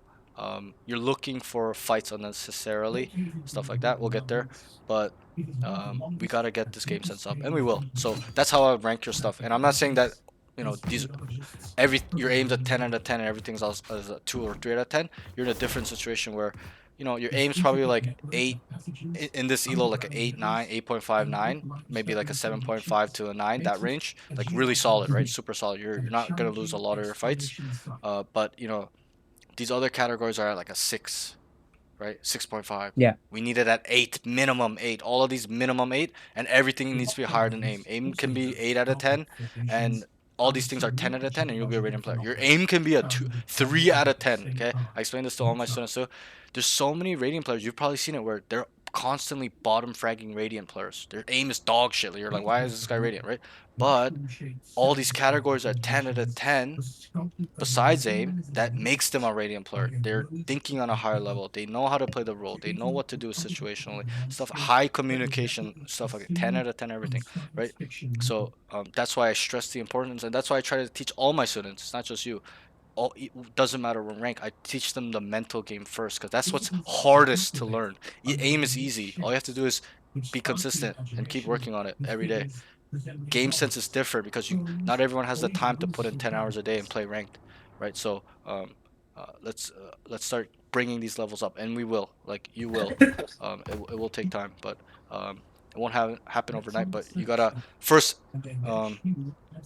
address this issue as in, okay, I have weak game sense, I have weak whatever it is, and then start working on it, right? Yeah. Because aim is Mhm. super easy. Anyone can know if you have shit aim. Like anyone can tell themselves, oh, I got bad aim, or the aim kind of blinds people in my opinion. Like they're like, yo, so many students are like, my aim is the issue, my aim is the issue. And then I watch them play, I'm like, bro, your aim is nice, bro. It's just everything else. It's just your game sense and like your positioning, not knowing the advanced concepts like entering, scaling, retake, fighting for a site, retaking, pathing, lurking, time, whatever it may be. But those are all on ground levels, and their aim is just 10 out of 10. Like that's why you're bronze, or like silver or plat, right? So anyway, so let's kind of continue. So aim for cons, I had nothing wrong really to say. You didn't show me too much whiffing. You're getting a lot of nice shots, instantly deleting. I'm not saying that it's at a Radiant level, but still, I feel like you should be able to keep improving it and get it to a Radiant level. Okay. The next thing is movement positioning. Okay. Can be aggressive in his entering and scaling. So in the early rounds, I wrote this early on, like first first seven, Yeah. 6, 7 rounds, but then it started falling off. So that's something I have to note is that it starts falling off. But that's because it's connected to your mental game. You start tapping out. You didn't care anymore. Whatever it is, tilt, whatever. I don't care. Okay, but it's connected to your mental game. You must keep this tenacity at all levels. You must be the hunter, not the hunted, right? It's like a hungry tiger trying to fucking find his meals. He's not gonna just sit in a corner wait for something to pop up. He's gonna go and get it. So it's kind of that same mentality. You gotta go and get these rounds. You gotta go and make things happen for your team. Not just because you're a duelist. Anyone has to do that though, right? Everybody has to do that. And by you showing that type of tenacity, you're winning a lot of 1v2s, 1v3s. You're going on site solo, clearing the whole site, and your team follows you. They're gonna trust and see you as their leader. Okay, that's important. Okay, it plays a big role. If they trust you, okay, they do a lot for you. Trust me, I've experienced this. In the last year when I got back in this game. Okay, I got back last act, but I've been trying to kind of work on this a little bit, and I've started to understand that if you show them that you're a leader, not only by words but example, they do a lot for you, bro. They'll put their life on the line for you to try to, because they trust you, right? They know you're gonna entry scale, make it sure it's clear. You're gonna kill 1, 2, 3 people. They're gonna try their best to set you up and really play with you. Okay, so that's that. Okay, so you can be aggressive early on when everything's going right, but anyone can do that. When the team is perfect, when you guys are winning, anyone can do that, okay? I wanted to see how you would react when the game was hard, when you guys are losing, when they're throwing rounds, right? And you didn't. So you didn't put yourself to the occasion. You didn't step up to the plate, as they say, and you need to. Okay, gotta take this very seriously. So that's that. Okay, let's make sure we're locked in every single round. The next thing, tends to play by himself a lot. This kind of started happening after the early rounds. You need to again stay PMA, stay locked in. This is all ties together, right? Even though it seems separate, it's all the same category. Like you just kind of start separating yourself. In the beginning you were playing with your team really well, and then after you just started solo, going mid, holding the smoke AFK, go here. You didn't even clear the corner. You just died at this guy here. Like you're just tapped out, right? We gotta, like, especially when there's a smoke here in the specific round, you gotta clear this every single time because they smoke for a reason. They're gonna go cross over. They're gonna come over here, whatever it may be. They're just kind of holding the smoke. They're not gonna smoke here for nothing. So he might have, in my eyes, I think he was in this smoke. Okay, then he went there because he was trying to see if anyone would walk up. No one did. The smoke was about to dissipate. He left, and then you just walk. He baited you. Like, well, he didn't set it up, but you baited yourself in a way. Like, we gotta know these things, right? It's a little bit game sense. Seeing these scenarios a lot. Obviously, I know that from experience from going like this a lot too, right? That's the only way I learned is to always, always, always clear this box. So now it happened to you, right? You died here, right? Now we know. Never, ever, ever die from this position again, or at least try. As in, because I'm gonna ask you a question. Do you like getting shot in the back? Definitely not. No, me neither. Nobody does. It's such a bad feeling, right? You get those hairs at the back of your neck when you get shot and you're scared. You're like, fuck, like, what the hell, right? So learn from this moment. Never ever have that want to feel that again, okay? I died like this. Now I know to always clear this now, okay? Moving forward. So you gotta have that type of mentality. You made this mistake once, okay, it's fine. Okay, if it keeps happening, you have a problem. You have a problem. You gotta make sure that you are gonna, take action upon your mistakes, so Yeah. and clear it, and I know you will. It's just, I'm just kind of just explaining to you in a little bit more of a harder tone, so it really sets in your brain. So okay, next thing is, so again, on that last note, just, even when the game's hard, don't just go and lurk by yourself, bro. It's such a common thing to do when when people get tilted, like teammates aren't listening. Even me, I do it too, bro. I'm not perfect, bro. When my whole team, I'm setting up plans, trying really hard, and my team doesn't care, they start throwing rounds or whatever.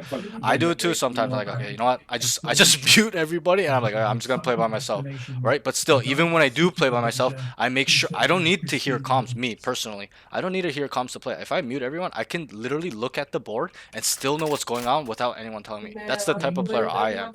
Everyone's different, but I've gotten to that level through playing a lot, experiencing, and stuff like that. But anyways, I'm yapping, so let's move on. Just stop playing by yourself and zoning out. Just stay locked in and play with your team, and lead them to victory. It all ties together. Okay, these things are important. It's really about your mental game. Okay, next thing is tends to rotate to first contact a lot. So this was kind of a note on defense. I noticed that you kind of just rotate to wherever the contact going is, which is very common. It's not a rare thing. It's quite common. Most people, as soon as they start hearing one guy says B, or whatever, they start running there.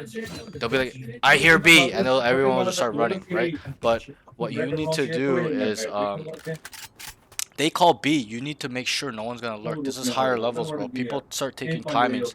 They start running fakes on B main, so people can make timings go up, because you kept running, right? They're just gonna kind of walk up and stuff like that. So you gotta make sure that you are 100% they're coming in. If you're by yourself, anchor A. They're telling you guys, oh, a lot B main, a lot mid, and then you tell them, ask them, are they coming in? And you can look at your minimap to see if they're in. You can know if they're in through off key pieces of utility, right? Like, if a breach ults through B main, what are they doing? Probably hitting B. Right, they're gonna go in off that. What about a KO ult? Probably hitting B. Exactly, right? These key ults, or even any piece of utility, if they throw 2 smokes down, it's pretty likely they're gonna go into the site. It's very rare for them to throw 2 smokes and not go in, unless it's some next level fake. Okay, like they're faking like they're gonna go and then not go. That's some next level, high level stuff. But that would be a waste of utility, because then they won't have it when they rotate. Sometimes they'll come back and they'll only have 1 smoke, right? So these key pieces of information will lead you to know what's going on. Also, another key information will be, there's one guy on B, he's telling you, hey, lot B, and they kill him. What are they gonna do when they kill this guy? Like, exactly, they're gonna start going, guys, go, because they've determined to go B. They get 1 kill, they're not gonna start backing up. They're gonna be like, go, go, go, go now, right? So that's something we gotta kind of do as well. Sorry, there's just a lot of background noise in your thing, but yeah, it's okay. You can kind of listen, because I know you're listening, but so it's the same kind of. So let me just bring my notes up. So it's kind of the same thing in terms of the person dying is kind of like a useful piece of utility being used. This guy dies, they've determined, he's telling you there's a lot B main, and he dies. You don't need to fucking stay on it anymore. You just start running it down B. You automatically know they're going in, and a lot of times you get here, they're already in. So that's that. Okay, let's move on to the next thing is utility usage. I think overall your utility usage isn't bad. I would kind of like you to dash a little bit better. In terms Yeah, I of, saw that. That entry was not that. yeah, like your entry dashes need just a fine tuning. I don't think it's bad. Like, But just a little tweak. Like you're dashing a lot with no smoke, so you could go like this here, and then you die to the vice here. Remember that time you updraft dashed it early in the game? So you went like Yeah. this, and then you went over it to clear, and then you were whiffing on this guy, and he was trying to kill you. In this specific round, I'd probably tell you to just go heaven if you're gonna do that play, because you could clear this guy anyways, and you get a little bit more coverage. That's just what I think. You know, smoke this right, and then you do it. I'll kind of try to make it show you properly. That, and then you kind of play off the smoke. Wait, kill this guy, come under, clear it. Okay, it's clear, right? Obviously, sometimes the guy's gonna be heaven as well, but you know, maybe you just come a little bit right here, come over here, whatever. But what I like to do is go up heaven, because I know that the guy heaven usually is looking ramp. He's usually gonna be like here, okay, stuff like that, or like over here playing soft, or he's already in ramp around this area. Like, you know, on these boxes fighting, ready to fight the ramp guys. So it's all situational a little bit, but you know, I think this dash wasn't the greatest. I don't mind it though, to be honest. You going like this, pew, and then like, but I mean, yeah. Go ahead. Yeah. I don't like it either. I only try to do it because I was watching I watch a lot of pro VODs. Yeah. And okay, I'm just gonna say this, like, I just started learning Jet on this map. I used to play Raze, but I want to play Jet, right? That's the agent I want to improve. Because that's the pro. That was like duelist. my first time trying that. Yeah. Jet is like the #1 duelist. They're really not playing. Well, on this map, Raze is probably better, but it's just because Yeah. Well, even on this map, they'll play Jet or Raze. Doesn't matter. But what I'm trying to say is Raze and Jet is the holy duo of pro duelists, right? And Yoru, you can consider that the pro play a holy trinity, right? These days, Zekin has made Yoru really popular, stuff like that. In terms of pro play, he's a monster on Yoru, right? Because pro teams value duelists with movement ability, right? Able to close gaps, and Reyna doesn't have that. ISO doesn't really have that, right? Stuff like that. So Neon had it when she was super busted. They'll play Neon on some maps. I don't think I've seen Neon since she got I saw Neon maybe on Fracture. Yeah, like that's the only map she's really good on is Fracture. But like before the nerf, like she was like probably on a lot of maps, right? Because she was so busted. Right now, the meta right now for duelists is Raze, Jet, and Yoru, right? It always kind of changes, but that is the meta right now. So again, I don't mind this. Like it's like you said, it's not the best, but the problem here is that it's just you're just so out in the open, right? Because where do people play? Let me ask you, and it's okay to get it wrong. Like elbow. Right. Where else? Screens. Where else? Garden maybe. Garden. Yep. Where else? Tucked like right there in that corner behind you. Yep. Where? Here? On site. Right here? Over here? No, on site. Like, Here, yeah, right? You're just dead.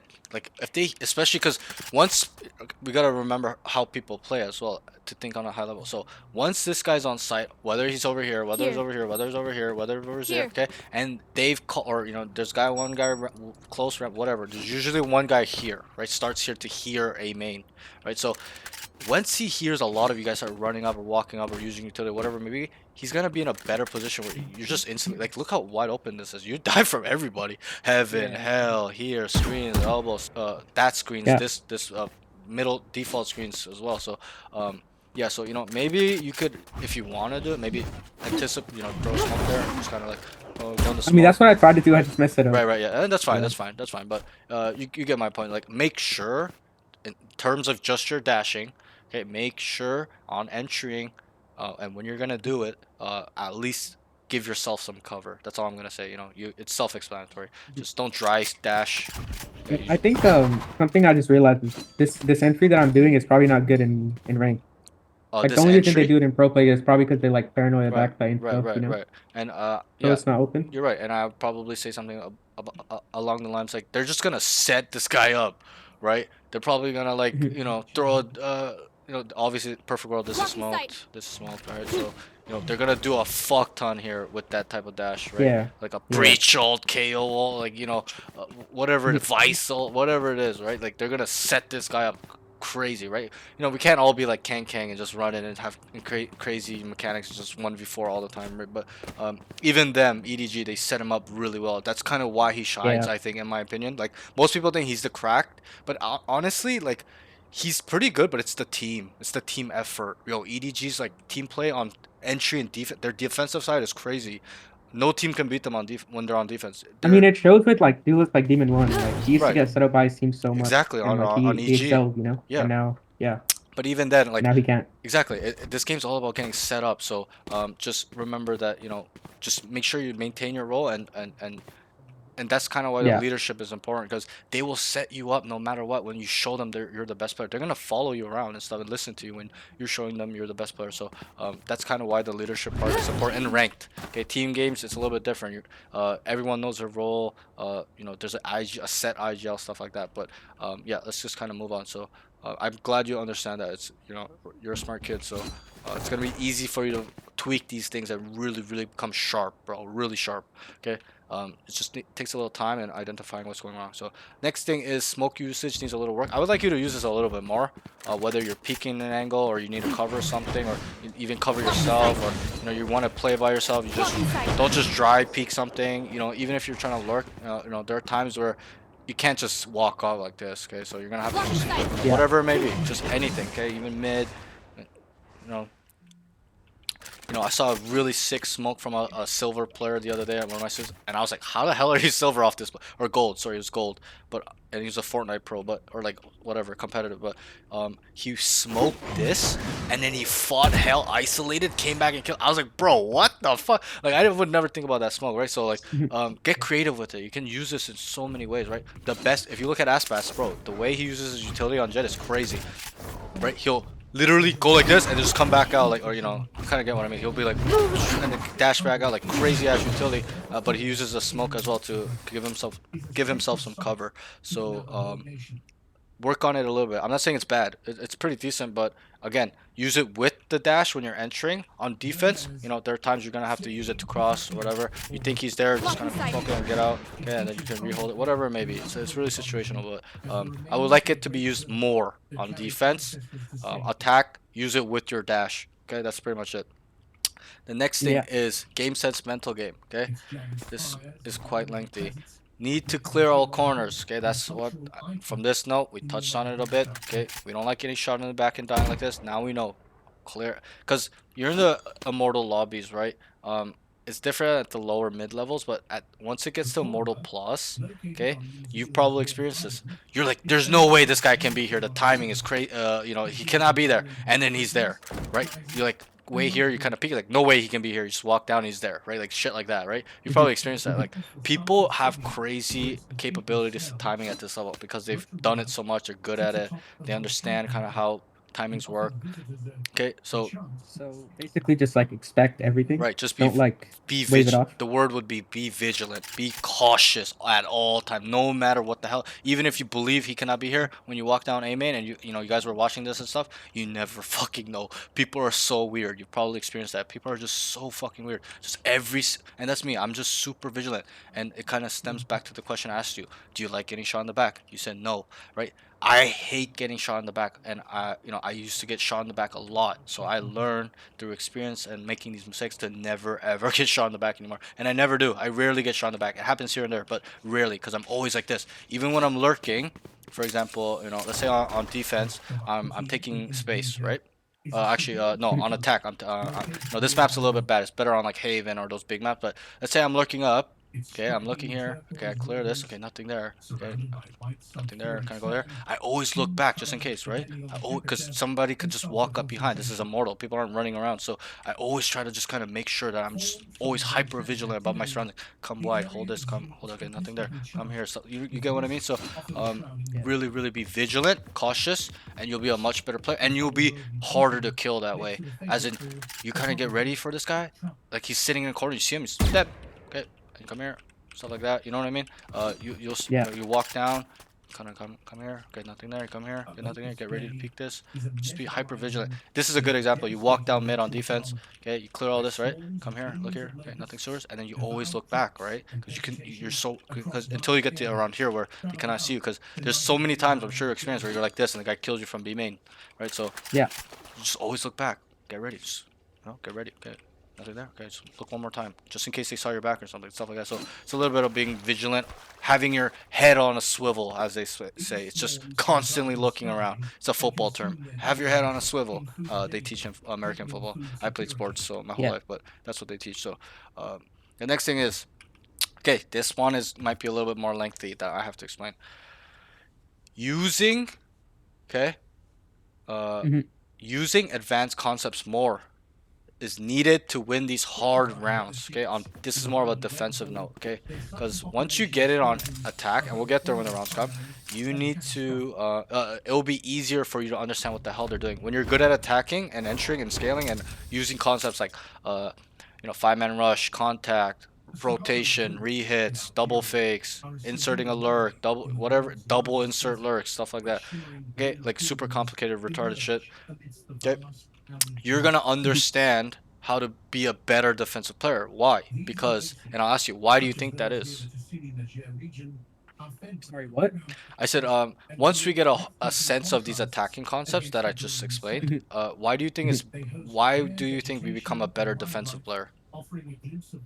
Because you can recognize it when the other people do Right, it. exactly. Because we do You're like it. aware that they could leave one Yes, guy. right. Yeah. We do it, so then we know how they'll do it. Because there's not so many concepts like here where there's like 25 different concepts. There's only like max like 10, maybe not even like 6, 7 concepts of something to do. Right? Pro plays are slightly different where they use these concepts become a baseline, and then they'll kind of have this different layer of it where they start 5A and they cut noise for 50 seconds and they start, right, it's super quiet in pro play, they all shift walk, no one's running around because they don't want to give info, right, stuff like that. So it's a little bit different in pro play, but in ranked it's just very common concepts: fakes, rotations, lurking, rehits, that's it, right, double fake, full rush, contacting up, default, right? I should have said default as well. I forgot about default, right? So it's not many. So once you can get a grasp of all of them because you've experienced and done them well before or made mistakes on or whichever one, you will become a better defensive player. Because I'll be here, my teammate, I don't even need to see them. They'll be like, 2B main. I go like this, 1 mid. Guy on A is like, yo, I see the cipher. I just know. What do we call here? They're defaulting? Exactly. Right, you got it. They're defaulting. Automatically. You need to be able to identify these things immediately. Why? Because when you tell it back to your team, okay, they will understand the bigger picture as a team. It's a synergy thing. Okay, if one guy knows all the information, doesn't tell his team, what the hell is the point of being on a team, right? You got to have each other's back and be on the same page. Right, because if you're understanding they're rushing, let's say this guy's playing on A, they're rushing A, he doesn't say anything, and these guys are all just here, don't know what the hell's going on. How can they help this guy? He's dead. I mean, right? Go ahead. I mean, that's the problem we were having in the game. Like, Right. I was on A like solo, and they were just not like I didn't know what's happening B. Exactly, and I just wanted to that was a little bit of we can't fully blame your team. It was a little bit of your team in terms of their comms were terrible, bro. Like that cipher was just calling the most. I don't know what he was calling. He just kept saying B mid and back A like every second. Like he keeps changing his comm. Like bro, like right. And so learn from his mistake too. Don't ever comm like that. Comm when it's certain, 100% sure. Hey, I saw him, guys. Or if it isn't certain, you talk in possibilities because he kept going. It's B, it's B, it's B. It's not B. There's one guy B made. Right, they're not in. But he could have been like, guys, could be a B rush. Be careful. Watch your mid. Stuff like talking possibilities. Oh, they could rotate off. Oh, they're not in. They're not in. They're not fully like talking some sort of uncertainty like that. Possibilities. Hey guys, they could rotate back. Right? They start B lost. They cut noise. You guys are gonna be like, guys, they could rotate. This guy walks down. Obviously, he walks down and hears that one round where I was like, what's going on B? I was like, I saw them execute and I was rotating over. Right. And then our Phoenix was like front B, like. Where there's not a site, like back site, I guess. Yeah. You could call it as a defender. Okay. And like I didn't see anyone on site, right? Yeah, so I was like, wait, maybe they're leaving B because they're not on site. Like our Phoenix is in an aggressive position. So I was like holding A, and then they hit B again, and I was like, what's going on? You know? And they all came back through mid. Yeah, I'll say it's a little bit of your team, like the horrible comms, but also it's just your awareness. You need to know.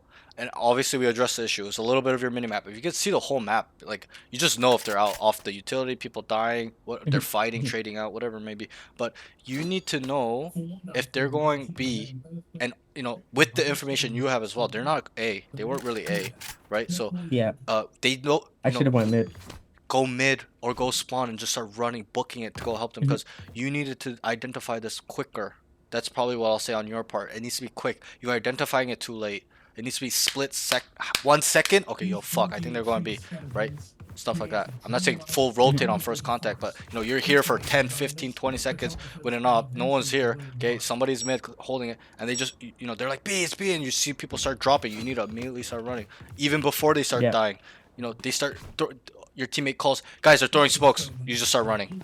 2 smokes, hey, they're droning in, stuff like that, just start running. Okay, you know, there are times obviously there's a lurker too, but this is a little bit of identifying how the enemy plays, right? Like their tendencies, their patterns, right? If they're lurking a lot, okay, setting up a lot of lurk inserts, you know you're never ever gonna rotate until they're fully planted the bomb. You're gonna probably do more retaking instead of playing for a site, whatever it may be. It's all situational, but you know, if you know somebody likes to lurk, you're probably not gonna do that. But you know, let's say they're playing pretty optimally, like they're not lurking a lot, they're kind of playing 5 together, 4 together, you know, splitting a lot more instead of lurking, like A splits, B splits, right? You just automatically know to go. That's a little bit more situational awareness, understanding not only the enemy tendencies, as in like the whole team tendencies, but also the individual tendencies, as in does this cipher like to lurk? Oh, this KG just always A main, he's just AFK. This Jet's just lurking. Oh, this Reyna entries a lot. What, you know, entry Reyna and Jet are always together.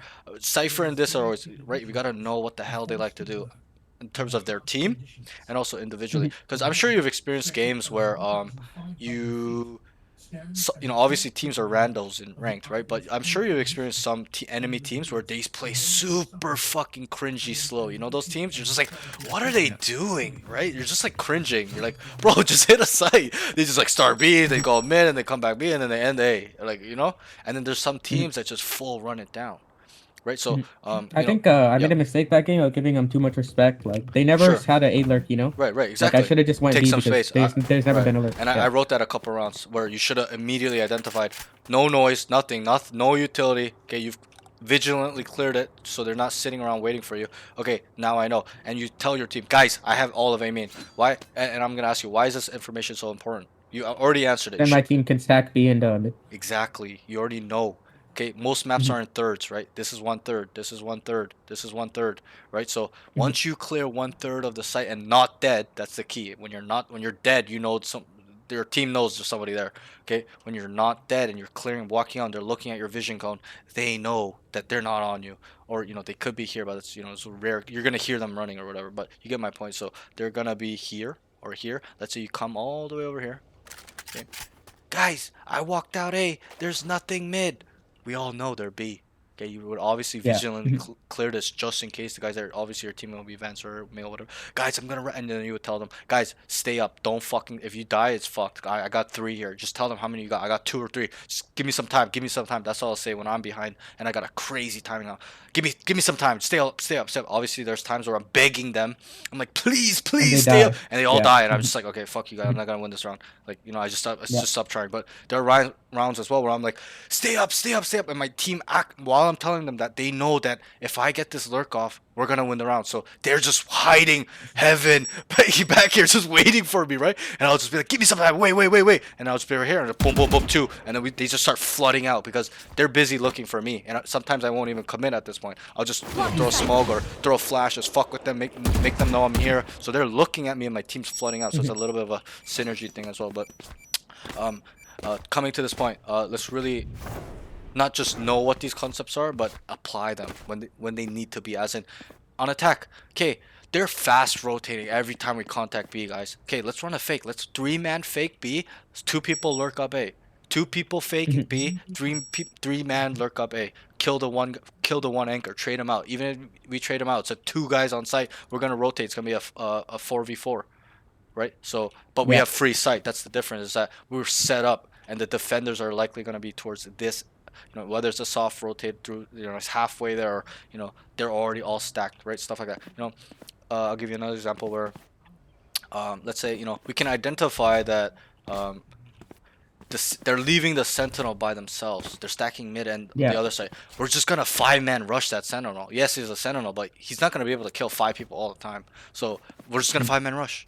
Or let's say they're playing super tough, like it's hard to get in anywhere. Okay, we're gonna have to insert lurks. Run a contact B. One guy's gonna end, and we're gonna rotate A. This guy's gonna lurk up B, try to get a timing. Once he gets upside or kills one, we're gonna come back B. Right? It's, you know how like rounds are kind of in the moment sometimes. Yeah. You set a plan and it doesn't go through the way you want it, but you gotta have these like in the moment spurs of making a plan, understanding what to do. There'll be times where we contact B, right? 3 to 4 people. And there's a lurker on A main. Okay, we make a bunch of fucking noise. We cut noise, or we pretend to rotate. We cut noise because we're like, yo, let's re-hit B. And then none of my teammates say this. I'll be like, lurker, can you make noise in about 5-6 seconds? Okay, he makes a gunshot, uses a piece of utility. The whole B squad just goes running because they're thinking we're there now.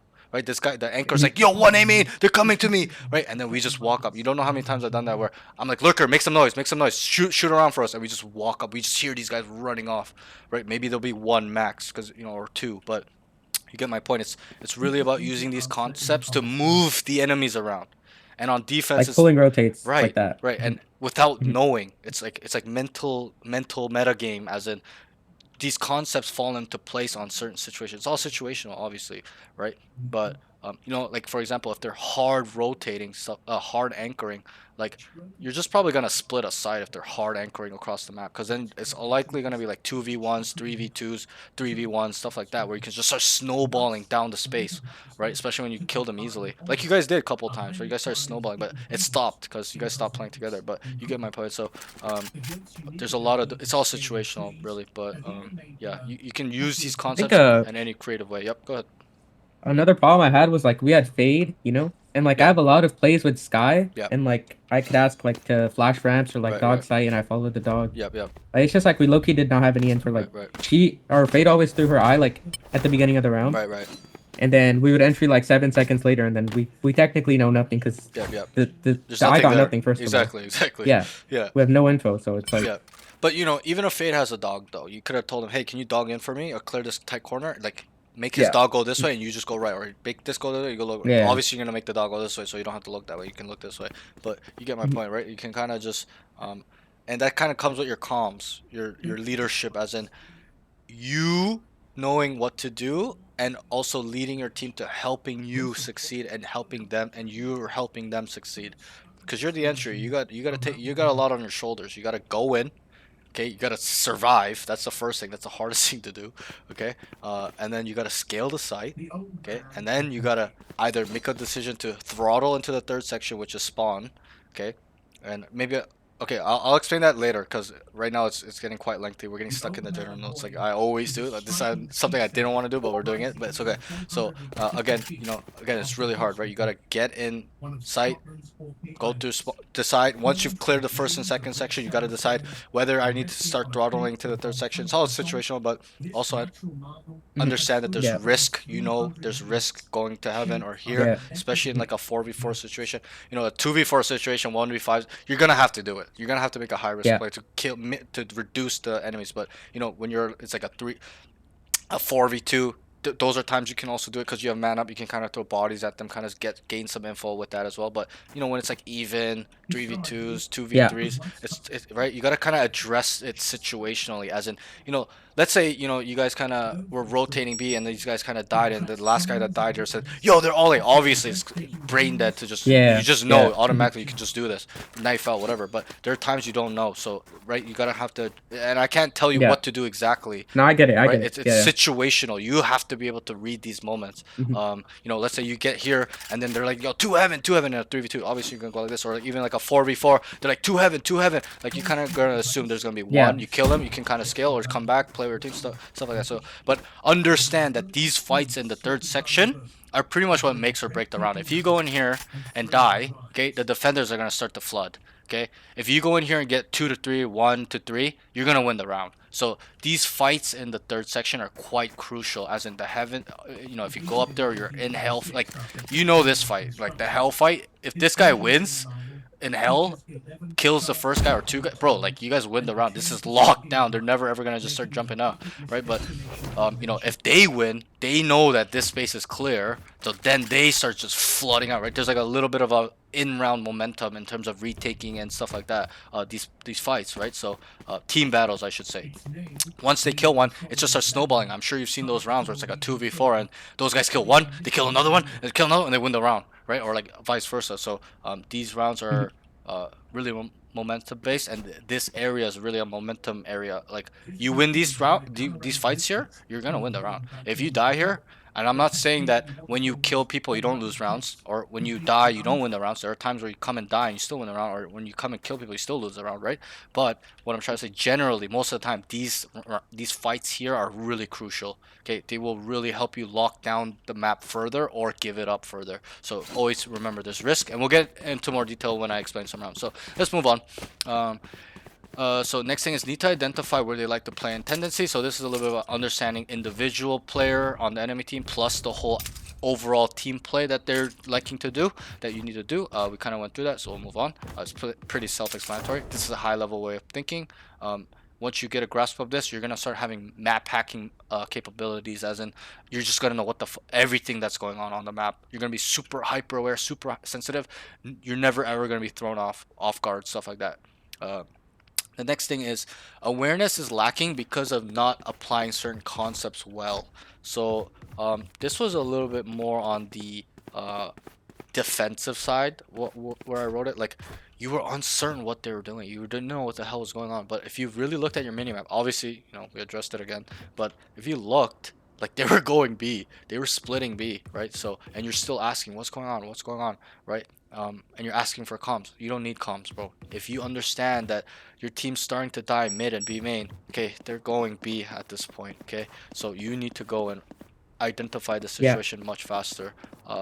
You know, obviously still unlucky. You know, this round happened really fast. They died really fast, but there are rounds where it's slow, so it's even easier to process the information, because there might be some, you know, 4 or 5 seconds where they cut noise and then they start re-going or whatever it may be. It's all situational, but that's that. Okay, and I just wrote decision making needs to be just boom, boom, boom, boom, boom. Like, right, we kind of touched on this really. I think the more I play, the more you will. it'll like speed up. Bro, for 8 months of playing in your Immortal, you know, you're ahead of 99% of people. I'm gonna tell you right now. I have some students that are gold stuck for 5 years, bronze stuck 3 years, silver stuck 2 years. Like, bro, that's just not good enough, right? They're not doing something right, where they're not taking accountability, they're not improving. So you're doing something right. Stay on this trajectory, because your thing is, I want to go pro. So you got to take it super seriously, and just keep being critical and hard on yourself. Not hard on yourself like, yo, I'm a retard, I'm an idiot, what the fuck, you're a loser. But hard on yourself like, fuck, bro, I should have got more here. I should have done more. What should I have done where I could have done more? Maybe I should have went a little bit over here. Maybe I should have been patient, waited 2 more seconds, stuff like that. You got to start thinking on different layers and multiple layers. Start breaking down how you die. Don't clip when you get good clip. Oh, obviously clip like nice shots and aces and stuff, but clip when you die. Immediately when you don't understand why you died, clip it. In the round, this is what I used to do. I would, you know, die. As soon as I die, I would clip it, and I would go and look at I would open up my shit and my folder and go look at the clip really quick. I'll just skip to where I died. And, oh fuck, okay, he was here. Okay, oh, I shouldn't have walked down this early. Fuck, I should just wait for the timing a little bit better. I should have waited for my team to make noise. They weren't making noise. I just walked up. Stuff like that. It's too predictable what I did. Stuff like that, right? Start breaking down why you're dying. That's the most important, because then you'll stop dying like that, and you'll become an optimal player where you are really not dying and you're just killing these guys. Because that shit killing them comes easily. You'll be in a lot of situations where you kill them, but not dying is the hard thing, because you're gonna die a lot if you don't know where you're dying from or not fixing your mistakes, right? Like, you're out in the open or just holding an angle, just standing, not moving around a little bit, add a little move, like, right? So make sure you're really being critical on how you're dying and stuff like that. It's the most important. Okay, so let's move on to pros. I know we're yapping a little bit, I'm sorry. Comms tries to plan with team pre-round. So your pre-round planning in the early game was really good, really good. Like, first 6-7 rounds was really solid, and then you started zoning out in terms of not paying attention, but just not locking and not staying focused on the goal of winning, right? I tell all my students, play to win. You gotta instill this behavior of being a winner. Winners do not quit, no matter how hard the game is or what's going on. Your teammate sucks, okay? I'm sure you watch the Radiant players. They never quit, even if they're it's 0 and 10, bro. They keep trying, right? Because it's always possible to win. You gotta maximize these types of things where there's still a chance to win. You gotta always believe that it's never over. There's a saying. It's called "You sleep on the win, you wake up with a loss," right? If you believe that you won already, you're gonna win. You're gonna lose a lot of the time. So, and maybe that's how you felt in the beginning. You guys were winning rounds. You guys were hot, playing together, and then it's just slipped away, right? So stay locked in no matter what's going on. That's pretty self-explanatory. I think your overall team planning quite good. I think you can be an IGL by the way you communicate, but the leadership is just not there yet. Obviously, you're younger. You probably haven't been in many positions to lead, stuff like that. I don't know if you play sports, but that's a good way to be a leader, right? Showing people by not only example but also words, because of your knowledge. So, you're young. You'll develop this over time. You'll get better at it, but instill in your mind that you must be a leader, and not in an ego way, as in I'm better than these guys, as in like an ego, like fuck these noobs, whatever. But you gotta be a leader, as in I can show that they don't know. I can show them the way, right? Show me the way, right? So I can show them the way to helping me and helping me do my job, and by me doing my job, I'll help them do their job, and by us doing our jobs, we'll win the rounds. And winning rounds is winning games, and winning games is climbing. Okay, and climbing is getting to your goal. So let's work a little bit better on that. I do believe you have potential to be an IGL, which is not as rare in this elo, because you're planning.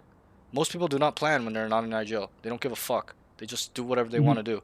But you're a duelist in planning, so that's even better because you Wait, understand. one second. Yeah, One go second. ahead. Go ahead. I'm good. Let's go. Yep. Sorry. No worries. So let's just kind of get through these notes. So yeah, anyways, you have those capabilities. So aim, you got good snappy aim, good micro adjustments, stuff like that. Very good. Good crosshair placement. Didn't see anything wrong there. Okay. Pros, the movement positioning was, I think I didn't have really much to say, as in the only like you want to go in first on entering, but that's kind of it that I'm really seeing that's a pro. Like it's kind of ties in with your game sense, right? Because if you know what to do, where to go, how to take fights, like game sense wise, that thing's naturally gonna go up. So this needed a little bit of work. Okay. The next thing is utility usage. I wrote you can use dash well. I would like obviously to use to dash and smoke together. That can just take a little refinement. Okay. The next thing, and then the game sense mental was your biggest thing. So I didn't, you're aware, but it needs to be more hyper aware, hypersensitive. They should not be telling you what's going on. You should be already like here when they're all dying, stuff like that. Yeah. Just a little bit of efficiency as well. Just taking action more. Right. Like you kind of got caught flat-footed, if you may will, over here. So yeah, we gotta just be more aware, process information faster, and when we do that, we can identify concepts fast and then play accordingly. They're running a fake, guys. They threw one smoke and they're just not coming in. Oh, yo, they threw two smokes. They're coming in. They're about to ult, right? Look at tab, see how many ults are up, stuff like that. Yo, they're gonna go get the orb here on A, stuff like that. You just start making crazy predictions off just your game sense. So keep that in mind, okay? So that's that for your general notes. Let's get into the round specifics. So can I go to the bathroom real quick? Yeah, go ahead. Yeah, take your time. Yep.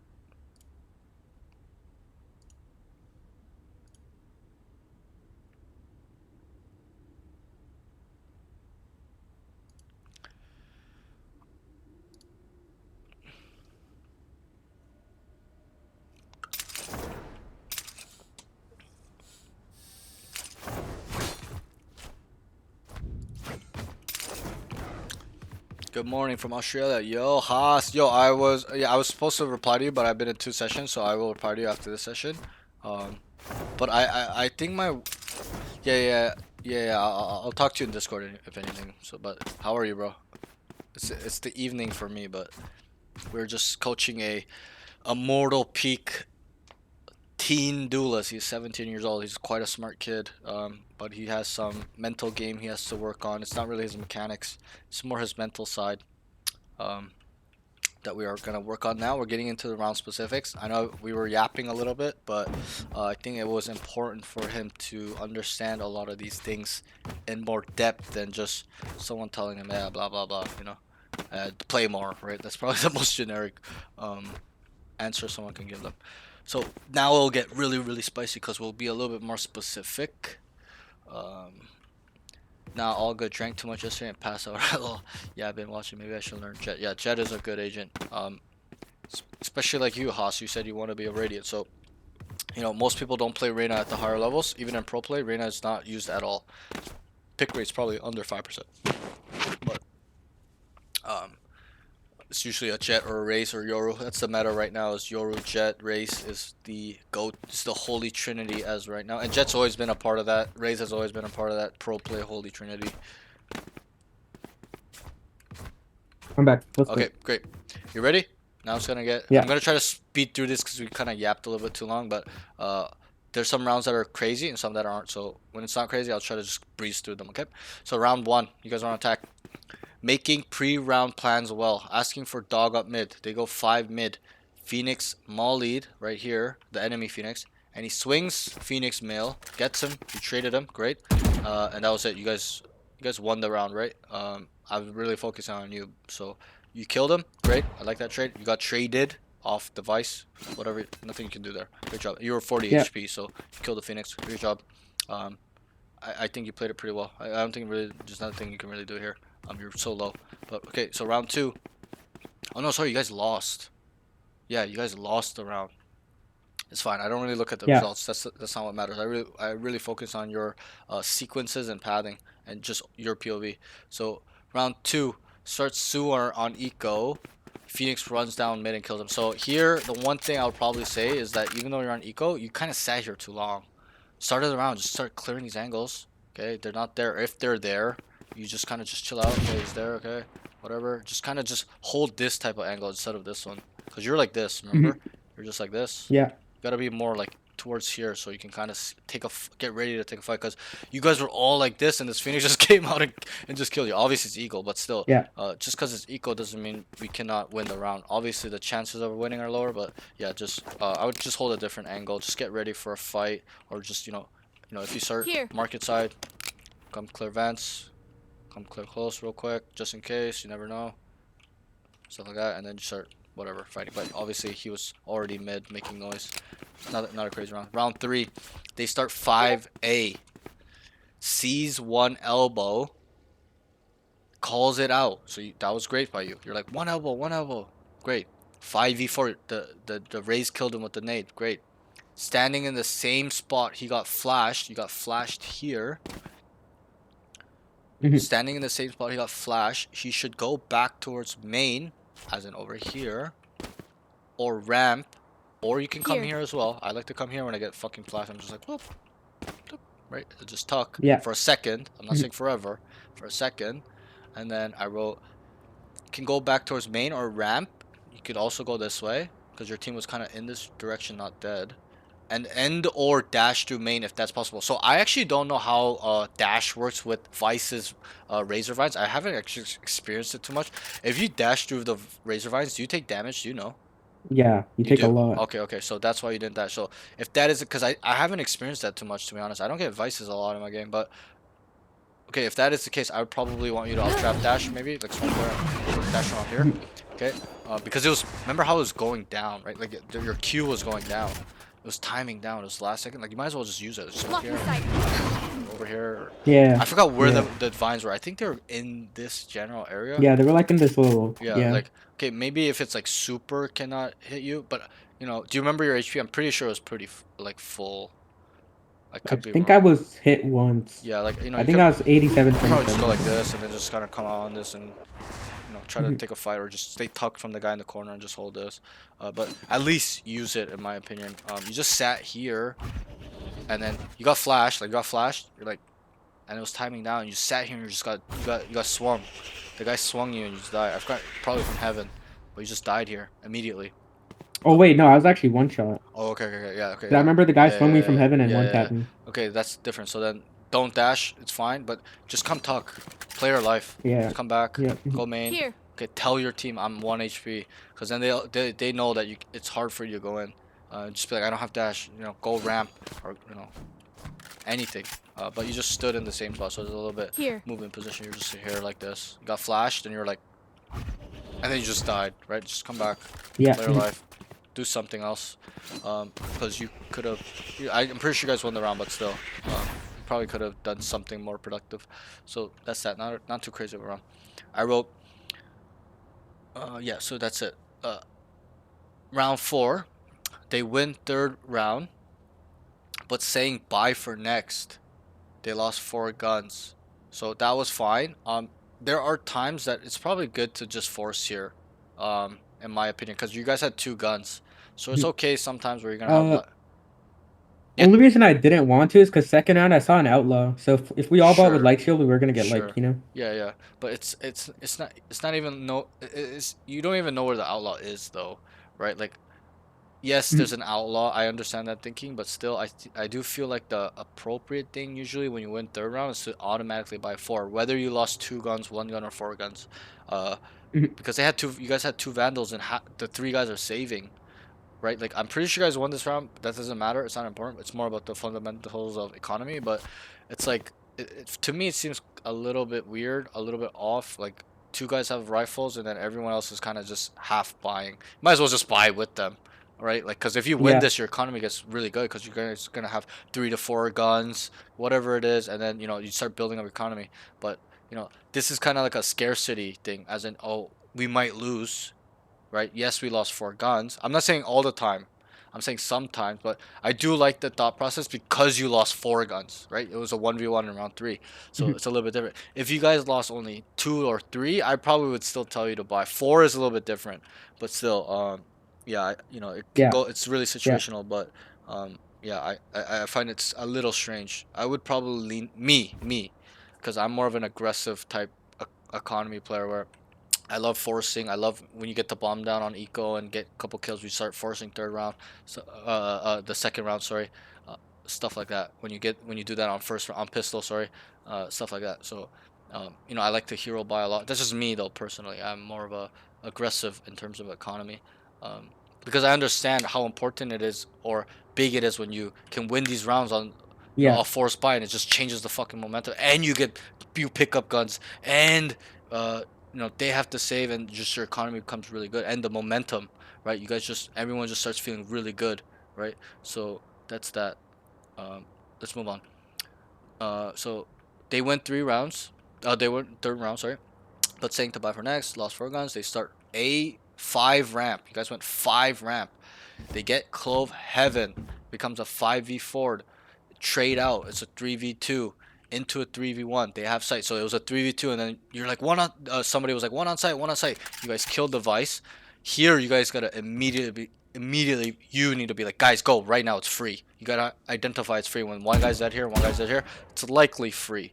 I'm not saying it's free all. No, that round we went up ramp and then we got everyone killed and like we killed everyone in heaven. That's the round I got 2 kills with the Stinger.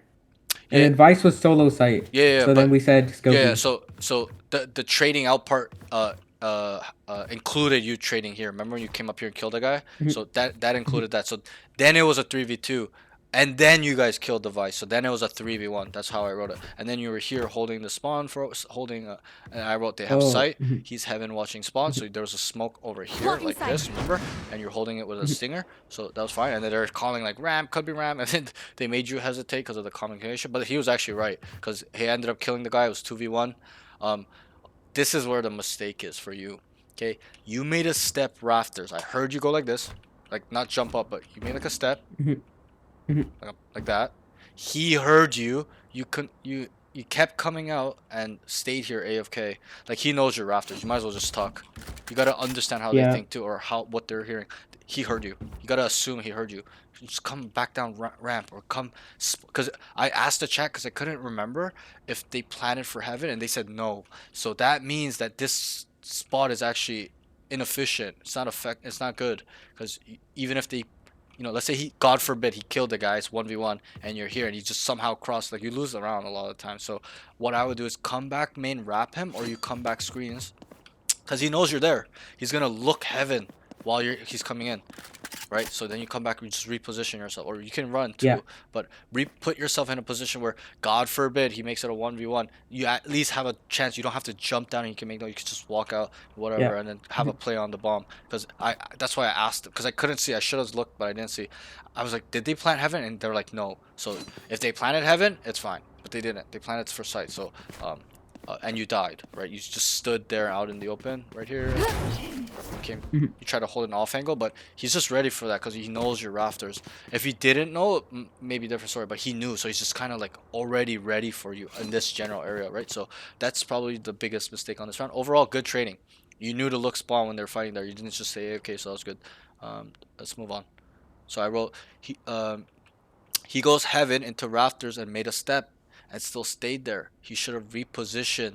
Doesn't need to be out in the open and rafters. You could have just even held across. Yo, tuck, tuck, tuck. I have his coming out. Just make sure he doesn't come under me, right? Go elbow. Let's swing together, or swing together. Ready? 3, 2, 1, and we just swing, right? Stuff like that. So it could be played in a plethora of ways. Okay, let's move on.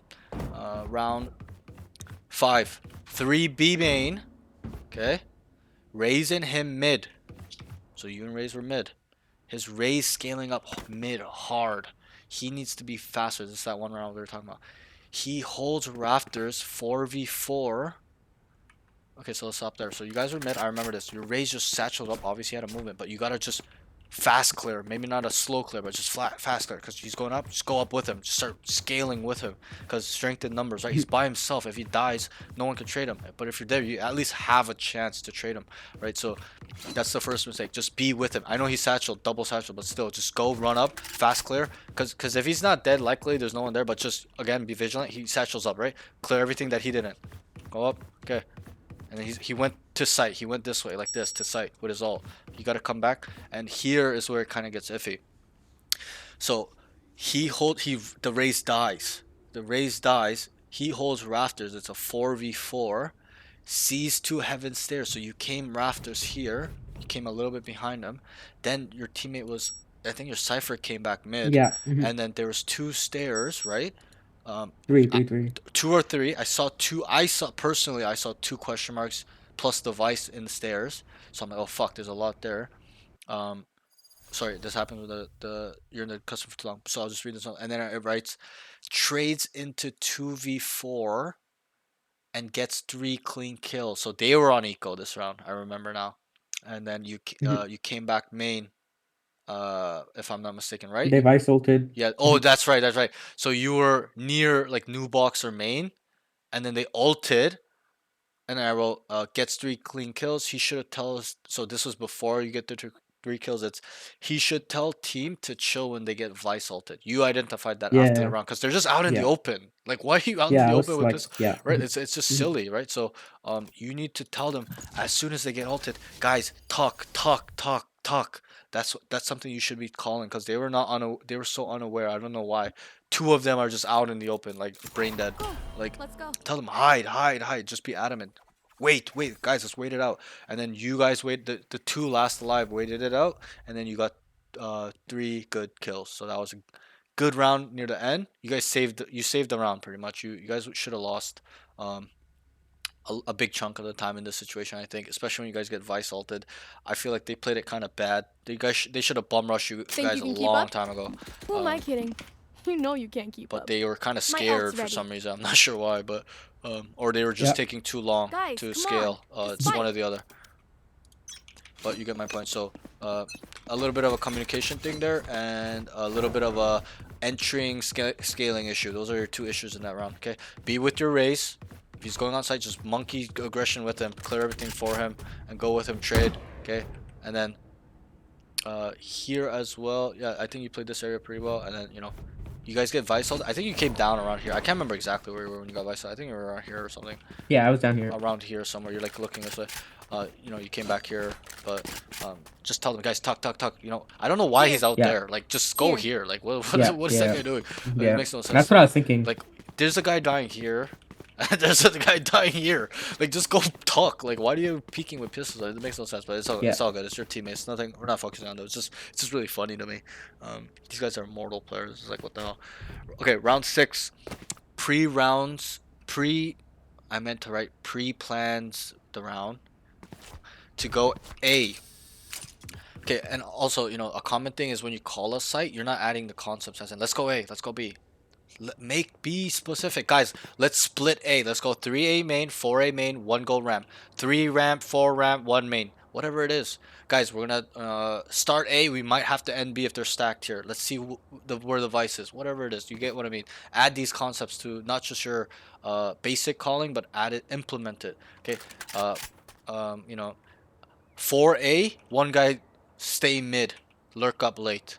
We're gonna try to plant for you for heaven, so that way when he comes and he's in a 1v2, 1v1 situation, he has some sort of shot to winning. Okay, or all 5 main, all 5 ramp. You just said let's go A. They don't know what the fuck that means. These guys are noobs.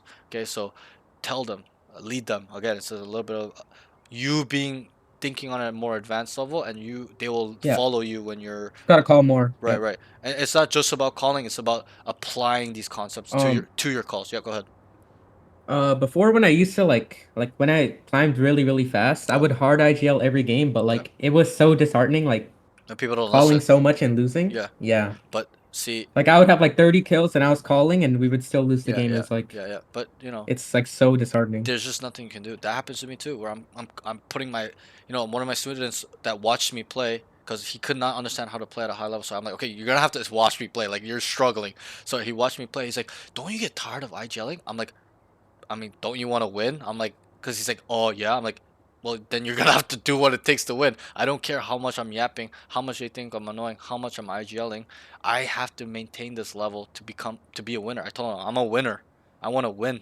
I don't care if I'm IGLing and putting all this effort and lose. It's fine. I'll learn from some calls I made wrong in that game. Because obviously all your calls are not gonna be right, right? But your calling needs to be at a level where it's 70% right, 80% right. It's not going to be 100% right. No one does. Not even pros, right? They get it wrong too. But it needs to be more right than not. So I told him, I'm like, bro, I don't care if I'm yapping or it's tiring or if I'm feeling bad, okay? I'm going to help and be a leader and lead these guys to victory. So I'm always IGLing no matter what, okay? Even if there's another IGL, obviously sometimes I'm going to have to take a little bit of a backseat, not a backseat, but pull back a bit because he's got a strong voice, I've got a strong voice. I'll try to bounce the ideas off. I'm not going to be like, no, fuck that, man, right? But I'm going to be more like, okay, what about this? And then he'll agree or disagree. We'll come to a conclusion as a team. We'll kind of brainstorm as a team, right? At the higher levels, you'll see that more where there's multiple IGLs on a team, 2 to 3, and everyone is just using their ideas to put it together. One guy's like, let's go A, and then he's like, yo, oh, but there's a sentinel here. Okay, maybe we can kind of, whatever. Like everyone just starts playing off each other's ideas, which you will see once you get to Immortal 3, where it's more advanced. But that's a different story. But again, just call and be specific and use the concepts that you know. I know you know these concepts. Use them. Guys, 3A, let's work A, see what we can get. If we get a kill, we're going in. If we do not, if they are stacked, if we see multiple, we are rotating B. Mid lurk guy, get ready to take space mid. Do not AFK in sewer. Stuff like that. Like be, really direct them in a productive way. Guys, we're gonna start 3A. Let's say we know that when we start somewhere, they just start running down. The defense starts taking space down B main and mid, right? Then we know, guys, one sit mid, one sit B main. We're gonna work A, see what we can get. If we kill them, we're going. If there's many, you guys take the space. That if they're leaving, whatever it may be, and then we'll hit B. You kind of get what I mean. So I'm not only using these advanced concepts and calling, I'm also introducing tendencies to use these concepts. That's how you have to use these concepts. People do not understand. It's one thing to know these concepts. You need to understand how tendencies and patterns work, what they're doing, not as a team, but individually as well. Both. Okay, both. How they're playing as a team and also the individual players on that team. So that's the most important. Okay, so let's move on. Overall, I think you like to call, so that's good. But use these concepts again, guys. Solo vice. There's playing 3B, 1 mid. Can we just split A through mid, vents, end, or heaven and main? Or can we just go 5 main? Just fucking trade this guy out and take the site. There's 1 vice. Can we bait out the wall? Okay, can we just jump, bait out the wall, fake a rotation, and then re-hit on A? Stuff like that. Or let's set up a lurker and then he'll make the noise like we made it to be. Whatever, and then we'll re-hit, right? It's all situational, but it's about getting creative. It's about understanding concept, understanding how they like to play individually and as a team, and understanding how they're thinking as well. If they know you guys are running it down, they're just gonna fast rotate. Then you guys start setting up fakes. Guys, we're gonna set hard fake A, 5 A main or 4, one guy sit mid, and we're gonna come back B. We're gonna end B, guys, because we know they hard rotate because we're rushing in, or we're hard defaulting, so they're hard defaulting. We've been defaulting for 5 rounds. They're hard defaulting. Not rotating, anchoring hard, right? Because that's usually what happens when you're defaulting. They're not gonna move around. So when that happens, you flip the switch. You adjust in real time. Guys, they're not moving around. Let's start rushing them now. 5-man right now. It's gonna work. It's gonna be 2 max, 5v2 on A, stuff like that. You get what I'm trying to say? So it's about incorporating. It's not just about knowing the concept. It's about getting creative, incorporating a lot of stuff. It's super, super advanced when you start thinking like this. But you're gonna see, once you get a hang of this, it's gonna be like map hacking. You're almost gonna feel like you just know what to call in these situations. You're gonna gain that experience overall, and the way to become better at calling isn't to get it right. Okay, it's to get it wrong.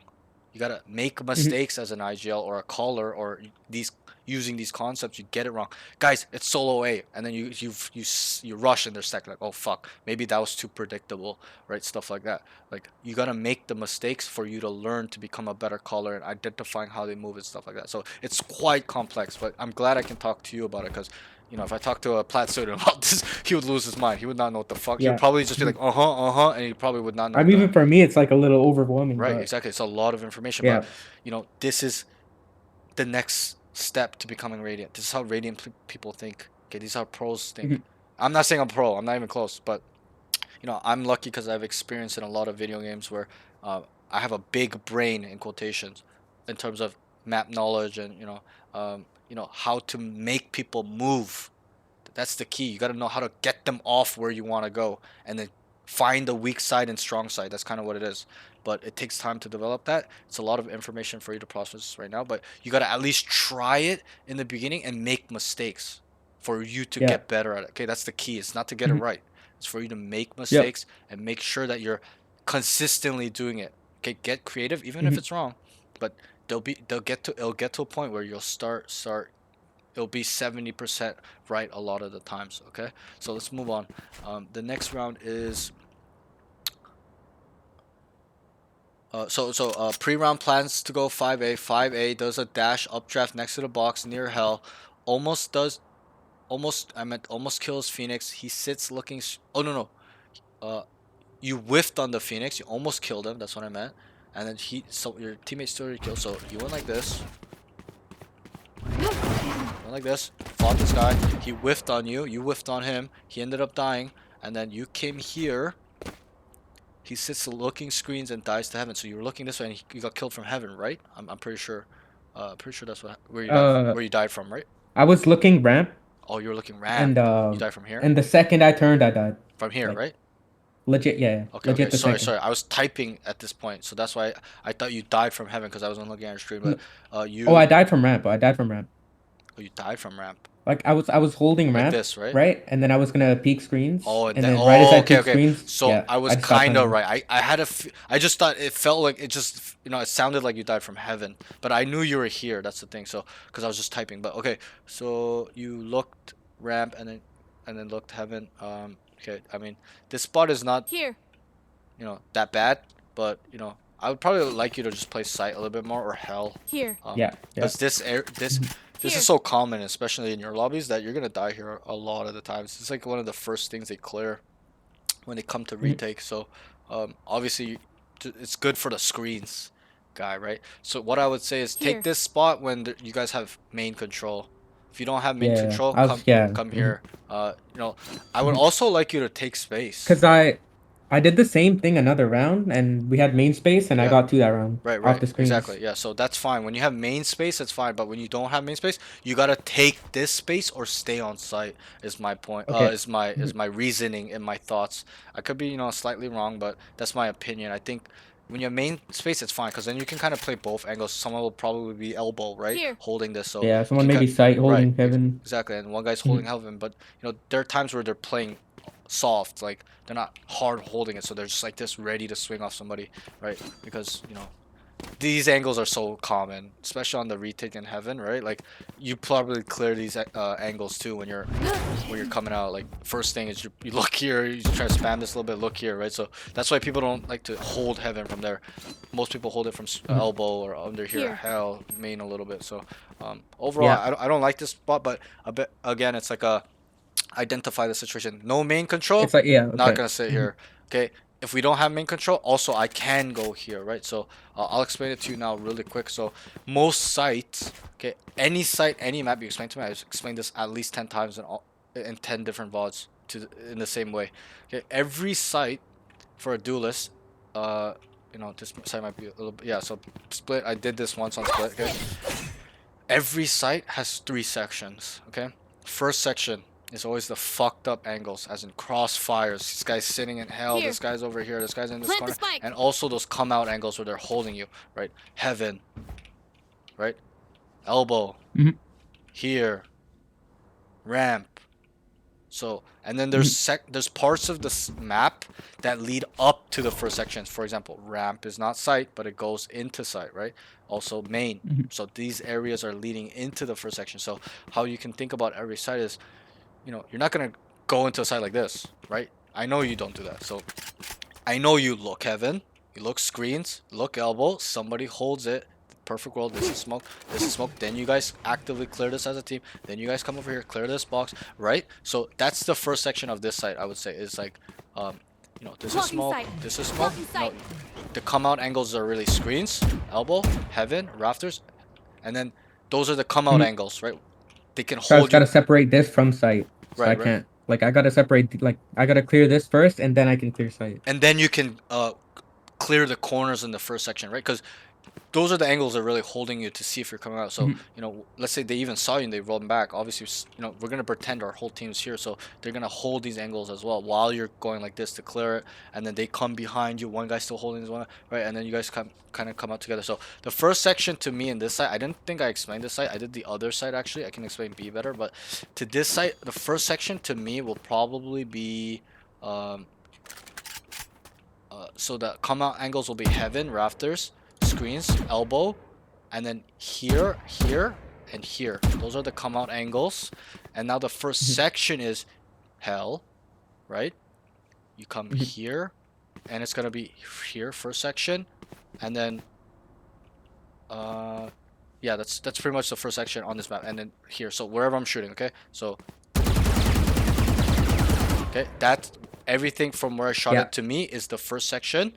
On this site, every site's slightly unique. It's not like Haven or Abyss where there's like a big block in the middle. That's back side, this front side, right? Some sites are super unique, right? So, and then the second section I would call is probably here, Plant the screens, tucked elbow. Yeah, that's because second section is areas close to or near / or backside. That's the second section. So you got to make sure that these come out angles are clear first before you can go to the first section. There's some come out angles in the second section as well, so I'll consider that a come out angle in the second section. So you guys hold these, right? And then you guys clear the first section. You guys kind of come out. You look at the come out angles in the second section, and this site's very unique. So you have to look at multiple come out angles, right? Then you guys start taking second section as a team. It's clear, elbow. Now you can identify that once you've cleared the first and second section, that the site is fully clear. Obviously, you gotta make sure 100%. You gotta come and clear the screens. People like to play here when you guys are running this way, stuff like that. You get what I mean? So once you've cleared the entry come out angles and the first and second section, now we can have a choice. It's not mandatory. It's optional. I'm not saying never do it. Always do it. Situational. Okay, if it's a 5v5, it's a pretty bad idea to go in here by yourself. Okay, but now we have the and I'll briefly tell you something. So I had one student where he was doing this. He would do this, and tell me what's wrong with this. You didn't clear anything on site. Anything. You didn't clear. So your teammates can just die. And you can die. Like this guy's there, you're dead. You didn't clear nothing. Right? This guy can clear kill you too. He just dash out in the middle of the site. So and I asked him, like, why are you going to the site, third section of the site always? He's like, I want to throttle and put this aggression on. And I told him, I'm like, okay, I love that, because my other duelist, I told him, I'm like, My other duelists, okay, I can respect that because my other duelists don't even want, they have too much fear. They cannot go in here. They're too scared to die. Okay, so I respect that you're able to have that aggression. But I told him, I said, and I love using this example because it makes sense. Do not throttle, okay? Keep the throttle to go to third section in the back burner and behind. And I'm not saying don't ever throttle to go first and second section. That's not what I'm saying. I'm just saying keep the throttle to monkey aggression through third section, okay, in the back burner until or once you have cleared the first and second section, it is all clear for your team, safe for them to plant and set up. Then I don't care, you can knife out and run through spawn. Remember what I told you on the other side? Yeah. Like, now you can throttle. Save the throttle, save the aggression for once you've cleared this, then you start throttling into spawn and going crazy, whatever you want, or play it slow, whatever you want. But, and again, like I told you, there's risk. We won't go too deep into it. There's risk, right? So I understand. if you want to throttle, there's risk. So always remember there's a risk to going here, and you gotta know that these fights are the most important fights. So you gotta, if you're gonna go, you gotta make sure you're getting minimum one. Okay, if you die, it's a good chance you're gonna start flooding out and have some sort of momentum. So again, with what I said, you know it now. So make sure that these come out angles are clear, especially here. This is considered a come out angle too, because they're gonna hold from ramp a lot, right? So one guy would probably hold this, then you guys kind of look heaven, then one guy holds this, three of you guys start going up, you come clear this, right? Stuff like that. The perfect world, this is smoke, and then you know I'm dashing, right? You come clear this, okay? Nothing, whatever, maybe whatever dash you want to choose to use, or whatever, right? Obviously you'd probably Blocking sight. dash like this, look, question mark there, your team knows he's automatically there, stuff like that. So make sure clear the entry angles, clear the first section, second section. Once you've done that, you know the site's clear. If no one's there or you've killed them there, like you're trying to clear and they're there, you kill them, you know it's clear. Once you've done the first, second section, then throttle to the third and be aware of the risk and be situational, okay? But that's that, okay? So I wrote updraft dashes next to the box near hell. Oh, wait, we're on that round, right? Almost dies if he sits looking screen. Oh, wait, did we skip this round? No, we're still here, right? And then I wrote dies to heaven, probably should scale spawn or stay on site. That's what I wrote, because I identified, I'm like, yo, you were like you didn't hear anything, nothing really happened. You probably could have just tried to see if anything's kind of going on, like, walk up, take the space, and you would have a crazy timing here a lot of the times. So this is what I do. Once I've entried, site's clear, we kill him, whatever, I always just start throttling here, like, almost always. There's a situational where if I'm here and I hear 2-3 running, like, I may kill one and run back. I'm not gonna just full commit, right? But there are times where I don't hear anything and they're like, yo, 2-3 heaven. I'm like, wait. I make sure I clear this, no one's coming up, and then I just always get like 2 or 3 here, right? So use that method, okay, on any site, any map.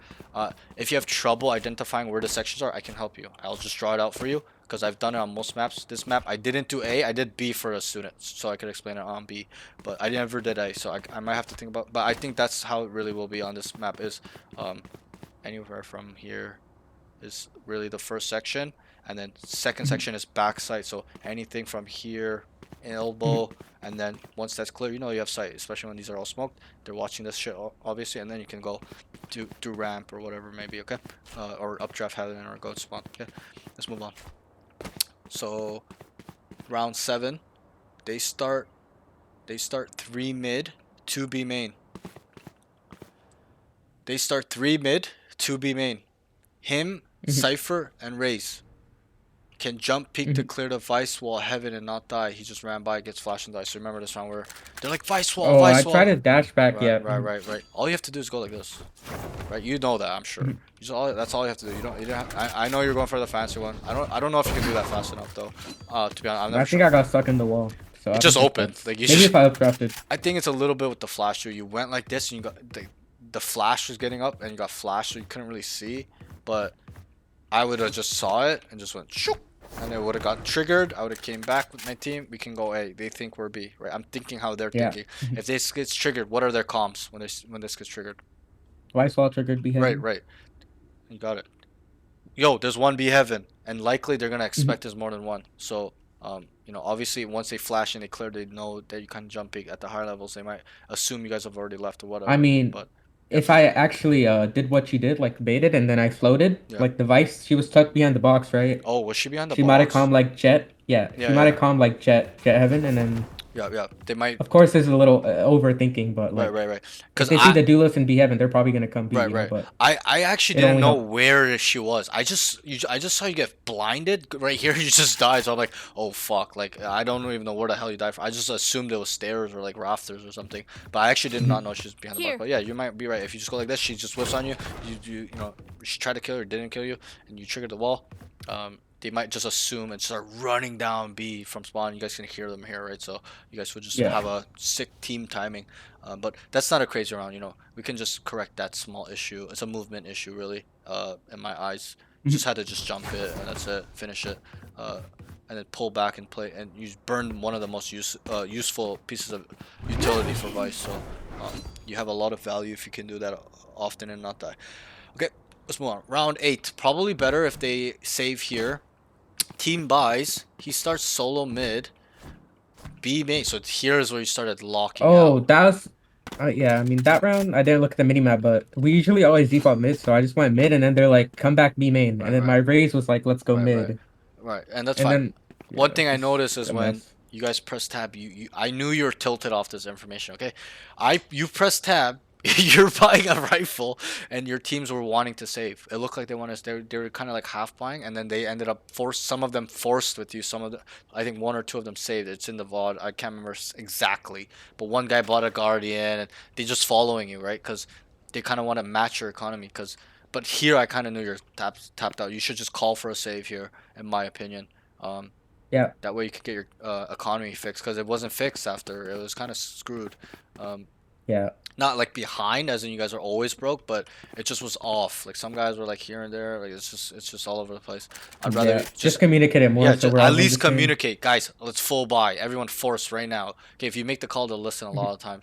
But you know, here I'd rather you just be like, guys, we just gotta think about our fundamentals, economy, and be like, guys, let's save. Because you just went like this, and you used all your credits, right? I just knew you just wanted to force and get a gun and try to make something work. But sometimes the better play is to save and just try on the next round. Just see what we can get on eco and just make sure that we got everything next round, right? All our utility, full armor, all full rifles, stuff like that. Instead of some guys having guardian, some guys having a stinger, one you have Yeah. a vandal. This guy's just nothing, like right? Like I can't remember exactly what. I just remember like three guys. One guy had like a specter, one guy had like a SMG or a Spectre, and you had a Vandal. One guy had a Guardian with light armor. Like it's just all over the place, right? We gotta be on the Yeah. same page. Nothing crazy there. So let's move on. So let me just scroll my notes up.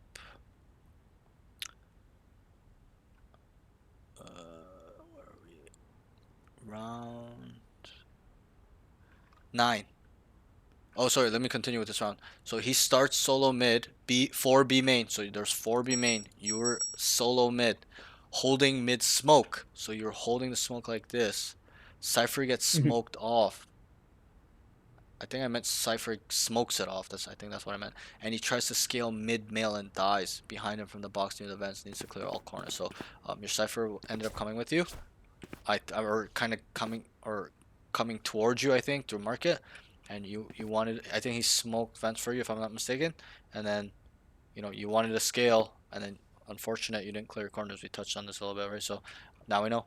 Just make sure, especially with the smoke play, bro. This is the first thing I clear when I come up, because a lot of times, what do they smoke when you guys go mid? When you ask for a smoke, or Well, we smoke vents off, so they yeah, can't be peeking me from there. exactly. So And then obviously in this situation is a little bit different because they did it so early that it kind of is going away. But let's say we're with our team. That's the first thing I clear is this box every time because we got to think about it in our perspective. I'm sure you've played this spot too. I've played this spot many times and got multiple kills. So you always got to think about yeah, those angles like that where I know it's a good angle. I'm gonna clear it because I've used the angle. That's how you have to think about it. So get here, and you don't have to full clear this box, right? You can kind of know from right here where you're kind of protected as well. So you can see his shoulders or whatnot. And just one tap him right here, like that. He'll be dead. He'll go through the wall. yeah, So we know. So now we know because a lot of the times that angles are fucked up in Valorant. When you're sitting like this, they have the advantage, right? Because you're just sitting, you cannot see. They'll see you. So just clear it. Okay, nothing crazy. Let's move on. Round 9, 4 main. He's late. I should have wrote where. I didn't write where for some reason. He's late. Raze dies mid. 4v5. that was around that are raised like we we calmed mid, right? Yeah. Like our Cypher calmed mid, Yep.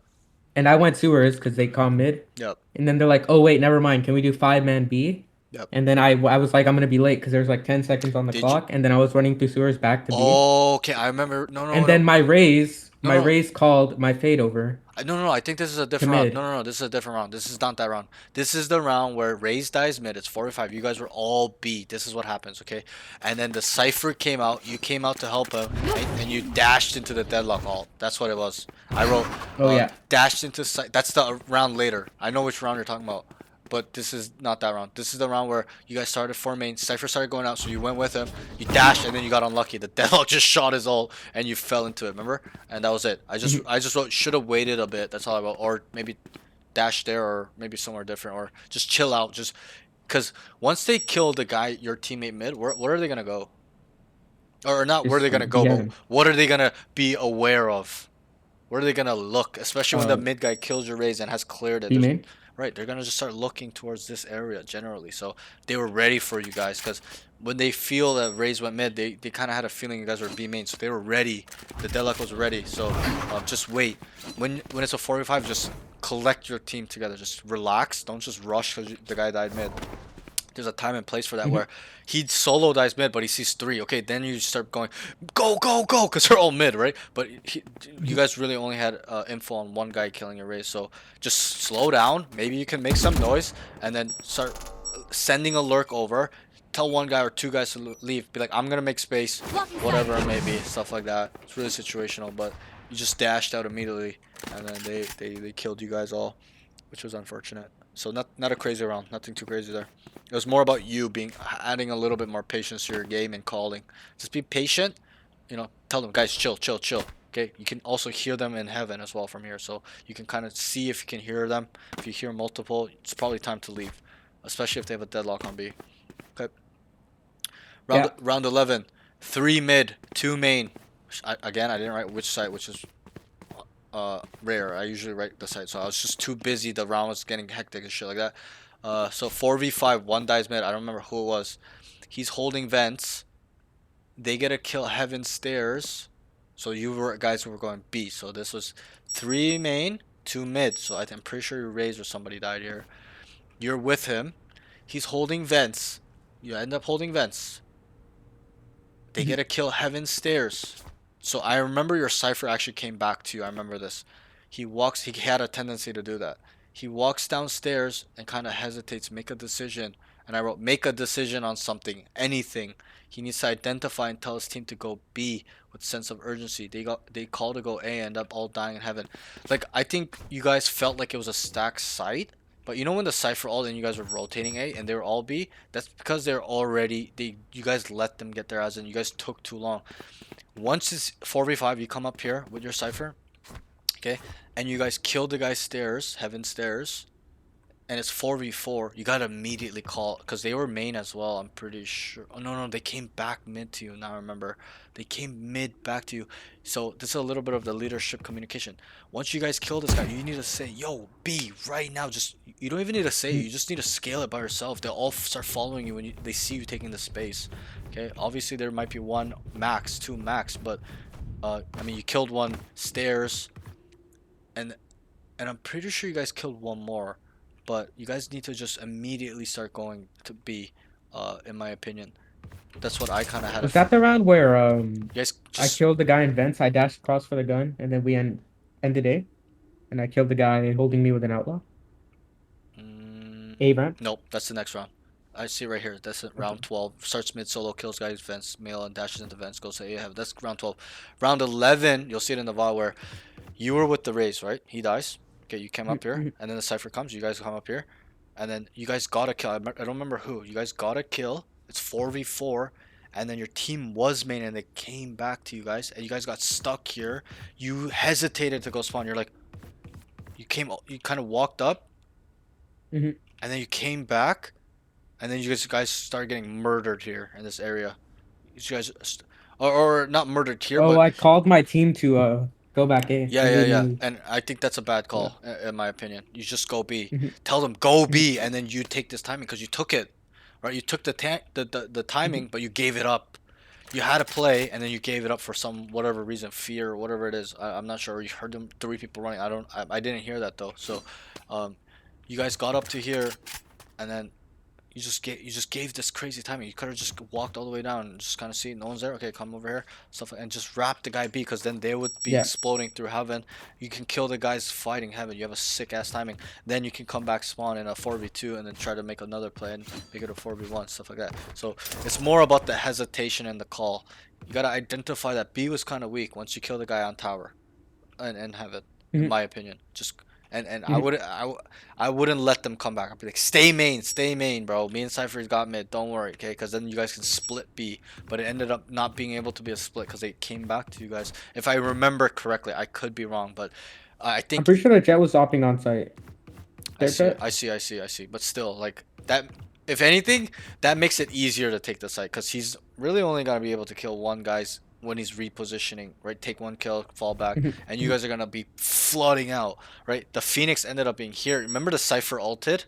This is the round where Cypher ulted when they're like, go away, and then you could see the Jet and the Phoenix here, and then one over here. So they knew, and the Vice. So there was 3. Yeah, if But I just called them back B, I could have killed the Phoenix right, Alley. yeah, you probably could kill him there, and they just wouldn't not be there in that area set up. Like, you know what I mean? Like, you guys would have been, it would have been one Jet probably, and the Phoenix in rotation, or he's in spawn. Yeah. So, this would have been smoked, right? And you guys just start pouring out and just trade the Jet. Even if he kills one, you guys have to try your best to trade him, right? It's a little bit situational. We don't know what would happen, but I feel like this is me. I feel like the call is a little bit bad by saying go away when you're here. Right? Like, it's a little bit like, I don't know. You should just take this timing, okay, and then just go towards me. You guys are already here. You guys are all in this area, and you guys got one, or I'm pretty sure it's one, or it could be two. I can't remember exactly, but even if it's a solo Jet, hey, you tell the guys don't peek main. We're gonna go out heaven, and you guys kill them. They start coming out and trading, stuff like that, right? So a little bit of a calling issue here, and a little bit of a decision making. You hesitated on this decision. You'll see it in the VOD. You went like this. You looked and you came back. Yeah, Like, it's because I called them to go A, and then I wanted to make sure they didn't get walked up on right. from But heaven. bro, when you have a play or a timing like this, just take it. They'll play accordingly by themselves. Okay, let's move on. Round 12. Starts mid solo, kills guy, vents, smoke. So this is that round you're talking about. So great round by you. Kills the guy, vents right here. Boom, smokes male, dashes into vents. Boom. You went up here. I could tell you wanted to play with some aggression. You're like slightly tilted or something. You're just like, fuck this, whatever. Right? You're playing super aggro. You kill this guy. Boom, boom. Good kill. Kills the Jet. Needs to tell his team to go away. So there's no communication from you again. You killed 2 guys. You pretty much killed the 2 A players, right? The 1 mid guy and maybe 1 A player. Or, let's say the guy you killed in Vents was the A heaven guy, and the guy you killed here was the site or ramp guy that was just holding A main, right? So again, it's a little bit of identifying and processing this information. I've killed mid and the guy on A heaven. Follow me. A is weak. 1 max. 1 maximum. We can deduct that there's 1 maximum, right? At best. There's not going to be 2 here once you've killed 1 here and 1 there. That means they're playing 1B, which is a little bit silly, in my opinion, unless they've made a play that you guys are going to go A or some shit like that. But I don't think that was the thing. They were just really a little bit spread out. So, kill this guy. Boom. Come here. Good. Kill this guy. Good. Okay. Here, you tell your team, I have A. Come. Okay. And then, I wouldn't recommend you throttling to 3rd section right away. You can if you want. If you, let's say you got a lurker here. I'm like, yo, and you tell them go clear the site. Right. That's fine. You don't always have to clear first and second section when you've come through mid or you're into the 2nd section or 3rd section first. Right. It's kind of like you can kind of let your team do that, because there's gonna be. I can kind of feel like it was free or there's 1 there. That's pretty much it in this scenario. Yeah, I'm pretty sure I remember it being Vice there. Yeah, like that's it, right? Like it's 1 or it's free. That's pretty much it. There's not gonna be 2, especially when you kill 2 there. So they're probably gonna lean towards 2B, like deadlock plus 1 heaven holding, tower or whatever. So it's all theory again, but you get what I'm trying to say. So. Yeah. Just tell your team, guys, go A right now, wherever they are, even if they're here. Just tell them, guys, go A, 1 max, or you could even take this timing, okay, and then just come back, look, make sure they're not timing you, come back, make sure you look again, and then you squeeze him, right? Pinch him, they will come down like this, whatever. Yeah. I can't remember exactly where your teammates Pretty sure were. the Vice was playing elbow. Yeah, So yeah, if I sure. did Right. follow You your positioning, probably then I could destroy just. him. He probably would not. You probably could have knifed him too. It's probably Yeah. it's good enough. Like he would not know where you're coming from unless they saw you go like this and he saw At the your end. back, right? He saw your Yeah. back or your leg or something. He's like, yo, behind you. You don't know how many times I've done that where I take a timing and this guy's just staring at me like, why is he looking at me? Right, but I've come to the conclusion when that happens, when they're perfect like that, they saw me, they saw my back or something. So that's why I added, I always make sure that no one's fucking timing me or seeing my back before I enter or look and execute the crazy timing. So let me finish this. No comms. He comes to the same corner under heaven near screens. Would like him to scale spawn much quicker. So once you guys have had the site, again, remember what I said. Once you clear the first section, second section, and or killed them there, you can just throttle. Just take the space. Be aggressive. Be hyper aggressive. Okay. And I wrote good 4K, good trades, and you kill. Well, I guess you had a reason not to, but I'm just saying for future reference, you probably could have been here ready for them, and they probably would not know stuff like that. But you had 2 good trades. Boom, boom, boom. Traded the guy dying in elbow. Great, good job. Okay, defense starts A main. Okay, clears it. Team tells him B. This is what I wrote. He should take space and go through A main because nobody's there. Absolutely nobody. It was so free. You sure after I cleared it, I called my team to stack B. Yeah, exactly. But tell them to stack B and also go take space because taking space is information. Remember when I asked you a question? If we walk down A main, where are they? We definitively know they can be mid or B main. So obviously we're relying on the mid guys to hold down mid. Whatever. If they die, let's say they clear it, we know they're B. You don't even need to go sewers anymore. You just start running through spawn to go to B to make a quicker route. So that way, because if you go through sewers, you got to clear so much, right? You got to make sure they're not here, market, right? You can just and here you can run more often, and then you get to here, you look at your audio radius, then you start walking. You come tight, get ready for a fight, right? A lot of the times when I make this timing, they have their back towards me, right? Very rarely where they're just here, 2 guys waiting for a flank, okay?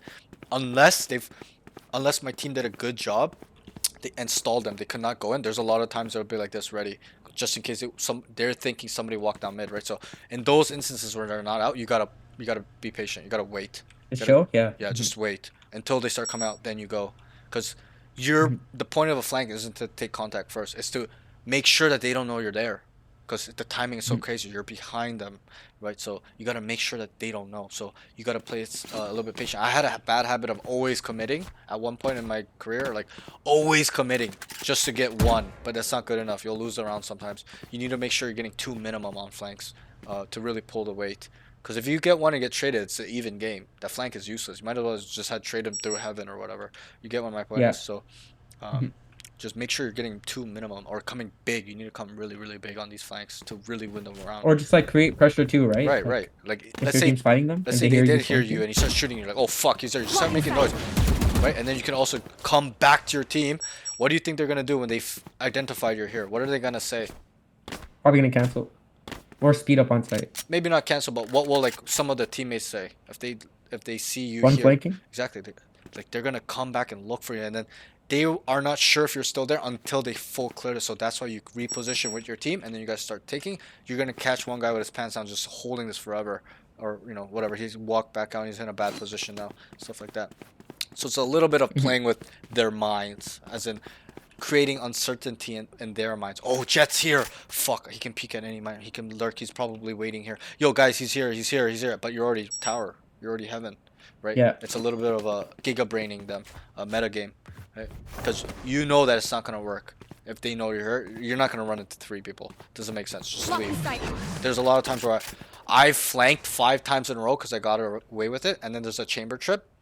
And then this time I'm like, okay, fuck, I don't think it's gonna work this time. So I shoot it and I immediately start going towards mid. Because then once I kill that trip or whatever, they're like, flank, flank, flank. Especially if they're not holding it, right? They're just gonna come back here. I'm already heaven, baby. Right? It's a little bit of a bigger brain thing where I set it up because I've flanked so much. So kind of use it when you flanked a lot. Maybe not on the first flank you're gonna do that, but if you flanked a lot and you're kind of assuming they're ready for you this time because you've done it 5 times or 3 times, whatever, how many times, then you should probably just take the safer option and just scare them, if you may will. Okay, in quotation. So round 14, they on eco. They start A.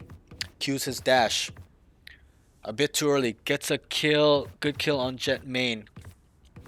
So I can't remember where this was. I Remember it was basically just A held an main. off angle and the Jet like tried to go in and I just killed her. Was this A main? Cause I cut the edge of ramp. It was on ramp. A ramp. Okay, yeah. So this wasn't too crazy. You just now remember, yes. So you were here, you were on here, and they were throwing smokes and shit and making a bunch of noise. They're splitting A, and then you just queued it a little bit too. I think you just queued this a little bit too quick. Just queue it when you're ready for a fight. Cause again, remember I told you, if they're here, like they're getting ready to take this site or entry, but their body language isn't. They're ready to fight. They're just trying to take control before the entry. So, I would just kind of wait until they're much closer. Like you can kind of see him about to come out, or you hear him running up ramp, then turn it on. Cause you turned it on before a lot was really going on and it was wasted. That's pretty much it. Really save it for when you're gonna take a fight, in my opinion, or about to, or you are taking a fight. Okay, so that's that. Nothing crazy. You got a good kill on the Jet with your classic. Great job. Round 15. These rounds are gonna be much more not as crazy because you know you guys got destroyed on defense. You guys really were keeping it close on attack, but defense you guys got demolished. So round 15, they start 3 on B. They stack B. He's only hearing 1 and then 2 B main. So you guys stack B. Oh, I remember this round clearly. This is a really good round for us to go through. So they stack B. There was 3 of you guys on site. Okay.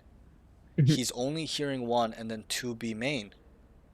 So initially I heard only 1 shooting. Remember how you guys smoked it and the one guy he had a bulldog. He was going like, he had a bulldog first. He was going like this guy. That tells me that they're not going in really. Like he's just making noise. And then I heard a vandal. That's what I heard personally. So I heard the bulldog, so for like 3-4 seconds I'm like, yo, it's one guy, but the Cypher kept going B B B. Remember, he's just like B B B, and that's why you guys they're running to you. I looked at the minimap, there's 3 here, and I saw the Cypher and the mid player, the Raze, start running to you guys, or whoever the mid guy was, I can't remember, just rotating to B. You need to be the guy to identify and tell them, guys, it's just one guy shooting. Okay, now it's 2. You think our Cypher's like over exaggeration, lost us rounds? Well, like a lot? it's just not specific enough. He needs to say, yo, they're starting B main. That's it. That's all you guys need to say.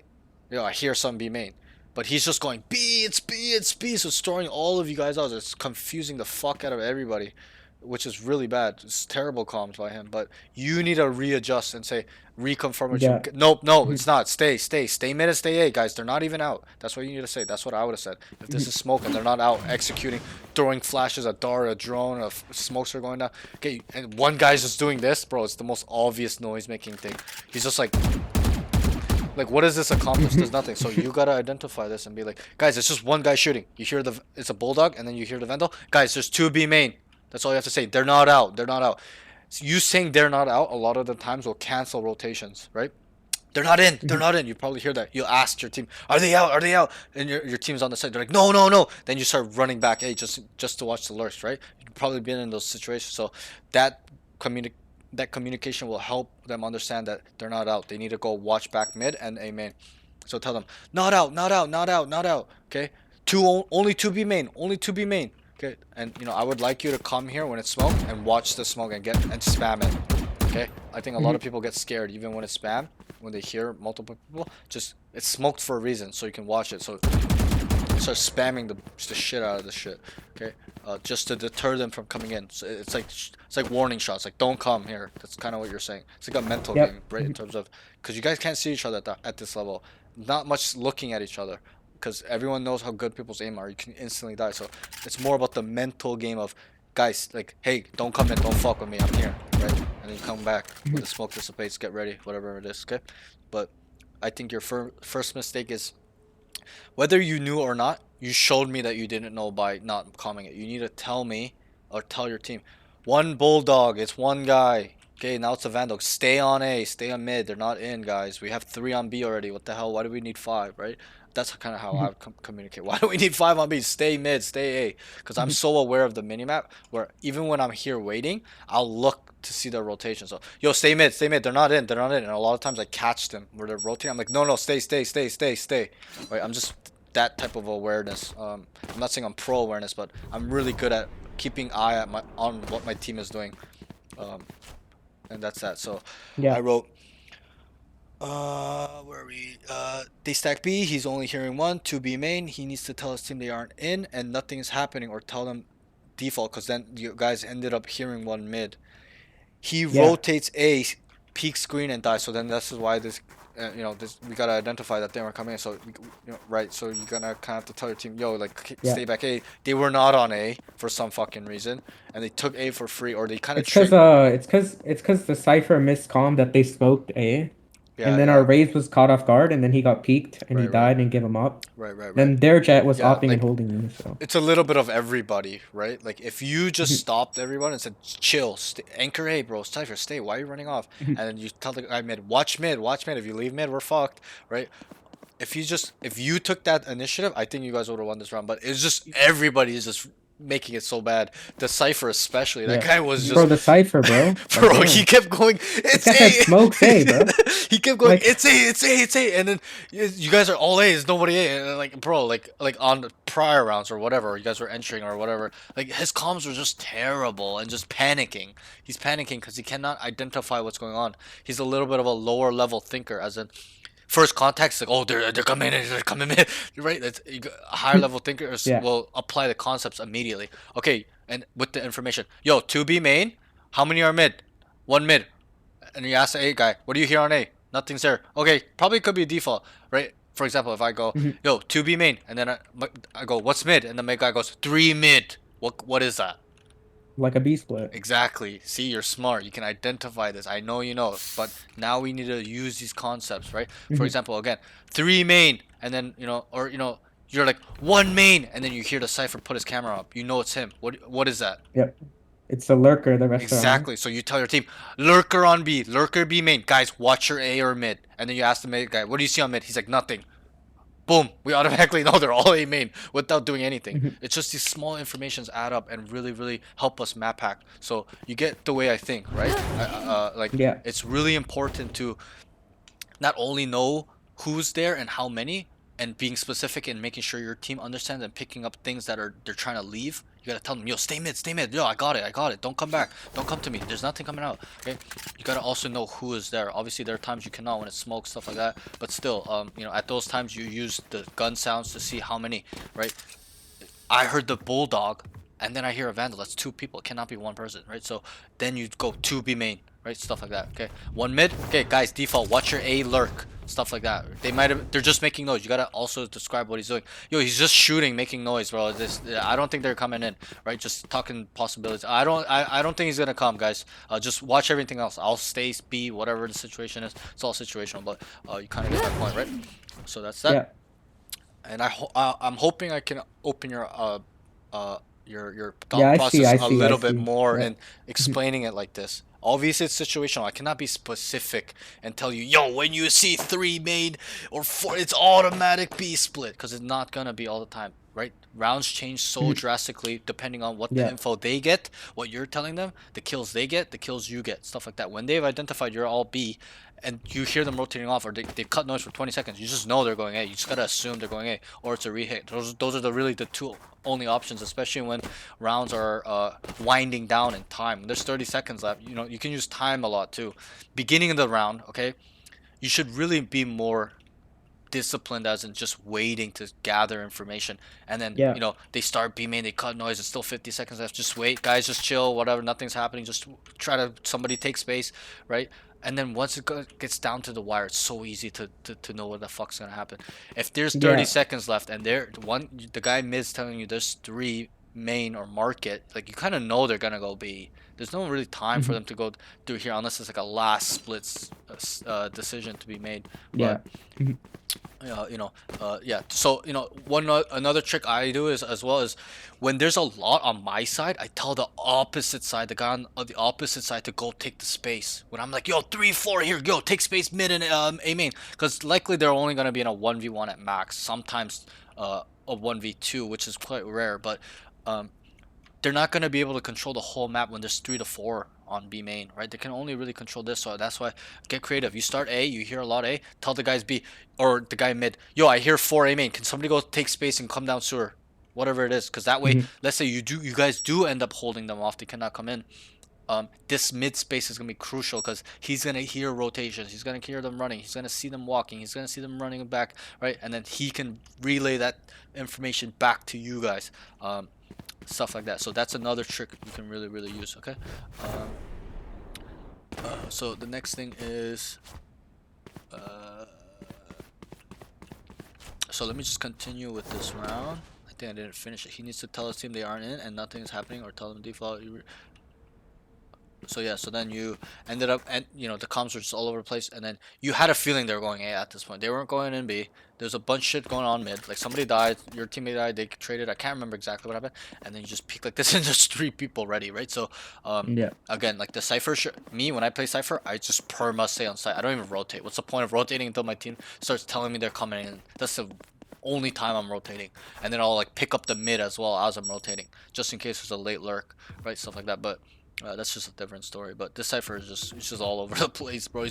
He's creating chaos in your team, right? Like, it's B, and you guys just 5-stack me, and then he's like, it's A. It's like, what the fuck is going on, bro? Yeah. But it's just crazy. But I think you could have saved this round by saying 2 B main, 1 mid, guys, chill out, go anchor, do not rotate too hard.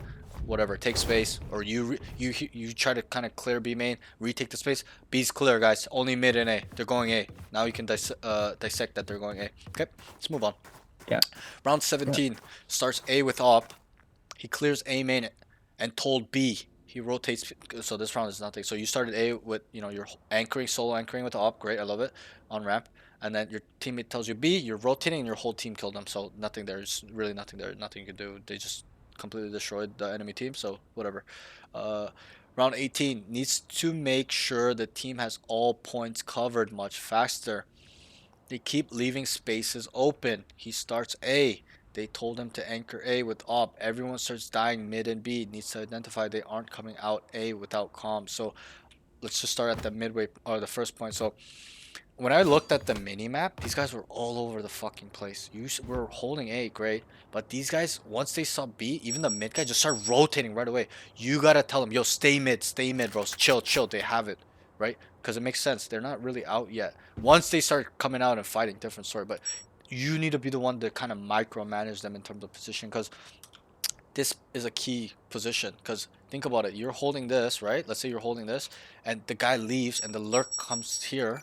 You're dead, right? Yeah. So it's a little bit of a protection for not only yourself but your team. He needs to hold this down so the points are not open for them to lurk up, you know, whatever. You know, you guys all rotated here. They cut noise, came back mid. Like, you guys are fucked, right? Like, you guys can only rotate through spawn and stuff like that, and you're gonna have to pick up vents. There's gonna be a timing for this guy to come main and kill you, or come site and come wrap, whatever it is, right? It's really situational, but you gotta make sure all these crucial points, I'm not saying every single point, but all these crucial points that make sense logically, as in, we need to cover this area because there's too much the enemy can do. If they control this area, they can come vents, they can come behind spawn, they can come behind this spawn, they can go sprint, whatever it is. And you gotta do more as well.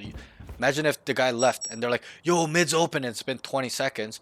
Not only do you have to look here, now you gotta go pick up vents, right? It's just fucked. It's just, you gotta look, it's just, you gotta have to make a decision to back up all the way into heaven to hold that, but then they can have a timing to come out main, right? Yeah, like, it's just fucked. It just gets so fucked. So that's why, I mean, make sure that your team is holding these crucial points, especially when there's nothing really going on. Obviously, when they're like, yo, they're coming out, and they start dropping like flies, yeah, obviously the mid guys gotta go help. But when there's nothing going on, tell them, yo, stay mid, watch it, hold it, can you hold it, please? Okay, I'm watching A main, you watch mid. And then the guys on B, they're busy or whatever, or, you know, they're just so locked in on holding this. You tell them, guys, we have mid and A main, not just stay B maybe, or come towards mid a little bit if you guys hear them coming off or whatever. Okay, so that's that. The next point is, he starts A. They told him to anchor A. I remember the Cypher was like, anchor A, bro, anchor A. And then you're like, okay. And you had it. Everyone starts dying mid and B. So a couple of people started dying here. And then B. Okay. You just got to go. And you can identify it's just a B split at this point. Especially when they've called a B split and they get kills. What do you think they're going to do? They're going to go rotate A. Like, they're going to go. Especially if they think you guys are spread out. If you guys are stacked, different. But, you know, even though you guys were stacked on B, they still went, right? You guys were pretty much stacked on B. There was 3 on B, 1 mid, around there, like 2 mid or 2A. That's pretty much a stacked B side, right? You're solo A. So they call for B and they get kills. You gotta just use that information. They're gonna go. They're not gonna rotate here. Okay, so you gotta kind of have to process this information much faster. Start running because you got caught because you wanted comms, but at this point comms is useless. When they start dropping here and then they dropping backside, just start running, bro. Just start running. Okay, there's no point in anchoring anymore. You gotta at least have a chance to go and recover the round. Let's say, for example. Okay, Yeah. but yeah, just you don't need comms. Me, some games where these guys, like, there's a party just ganging up on me because I'm making calls or they're saying I'm dumb or whatever. Or they're, I'm getting tilted because people are not listening to me, and I just mute the whole lobby, my team, bro. They don't need to tell me anything. I just know where to go just off looking at the map, taking the space that my team's taking. Like, they don't need to tell me. I'm not even joking. I can just play the game solo with the team, if you get what I'm trying to say. It's not that I'm playing by myself, AFK lurking. I can literally play with the team without noise, without any comms. Okay, I see him. Because I can process this information fast. I see B. Okay, we got one guy vents. I'm here with him. The Sentinel's here. Okay, 1A. As soon as the Sentinel guy peeks and dies, I just go. I don't even say anything, but I just know they're gonna go B. Right? I get ready for the B because once they kill Sentinel, it's super crucial. They're just gonna start taking sides, especially if there's many and stuff like that. So there's ways. It's really complicated. I wish there was a set answer for me to tell you this is how you should process it. This I and get this, it. right? But it's Valorant, and any game is so situational that you gotta get creative in your thinking and think in multiple layers. Those are all your notes. I know it was a little bit unlucky. I wish it was more. It was a closer game, like a 13-10 game, or like a 13, like a 10-13 for you guys, or 13-10 for you guys, where there was a lot going on. You guys were playing super serious. It was a little bit unlucky, because your team was kind of bad, in my opinion. Like, they were just all over the place. But do you have any questions, concerns, things you want to work on right now, or things bothering you overall? Can you like, I think like the only thing is like I understand what you're saying right now, but I might forget. Like, can you like give me like a summary? Like if I ever get like lost on what I need to focus on, just right. You I mean can like now, look right? at our message. Oh, on the Yeah, like message. just make one so I can look back on it. What I always do is I always send you these notes. All the notes I wrote, I'm gonna send it to you on Discord right after we finish. Okay, and then there's the VOD as well. So remember, it's not like I just never upload. I upload every single session. So you'll have the VOD to refer back to refer back to as well. So even if I got something wrong or missed a specific detail, you could always kind of go back and be like, okay, he kind of got it wrong, but I kind of get what he's saying. Like, I try to be as detailed as I can in your perspective. So sometimes it's hard for me to see everything, and especially when your minimap is half the map, right? If I can see the whole minimap, it's different because my eyes are very sensitive. That's just me. It's just very sensitive to the minimap. I can pick up on things and kind of dissect and process information quickly, and kind of see what's going on. But when it's half the map, it's hard. So if I miss something, you can always refer back. But if I were to summarize it right now, man, let me just take out these notes real quick. Your aim isn't the issue really. Like, I'm not saying you're a radiant level aim, still needs improvement, but right now your aim is the strongest. So you really need to work on these things we kind of were talking about in terms of the mental game, the game sense. As I'm trying to give you as many specific examples as I can, which I wouldn't with a lot of my other students, because they won't understand even if I told them 3B main 2 mid, what is that? They'll be like, B, they're going B, right? But you're like, it's a B split, right? You know these concepts because you see them day to day in your game. So because they're commonly used at the higher levels, right? So we gotta get a good grasp of this, like hold it by the balls kind of thing. You know what I'm trying to say? Like, you gotta make sure that you got it to a T, because once you get this, bro, everything will just fall into place. You're gonna be a map hacking god, quotation. Okay, people are gonna be like, how the fuck does he know this shit? How does he know that they're gonna come B, right?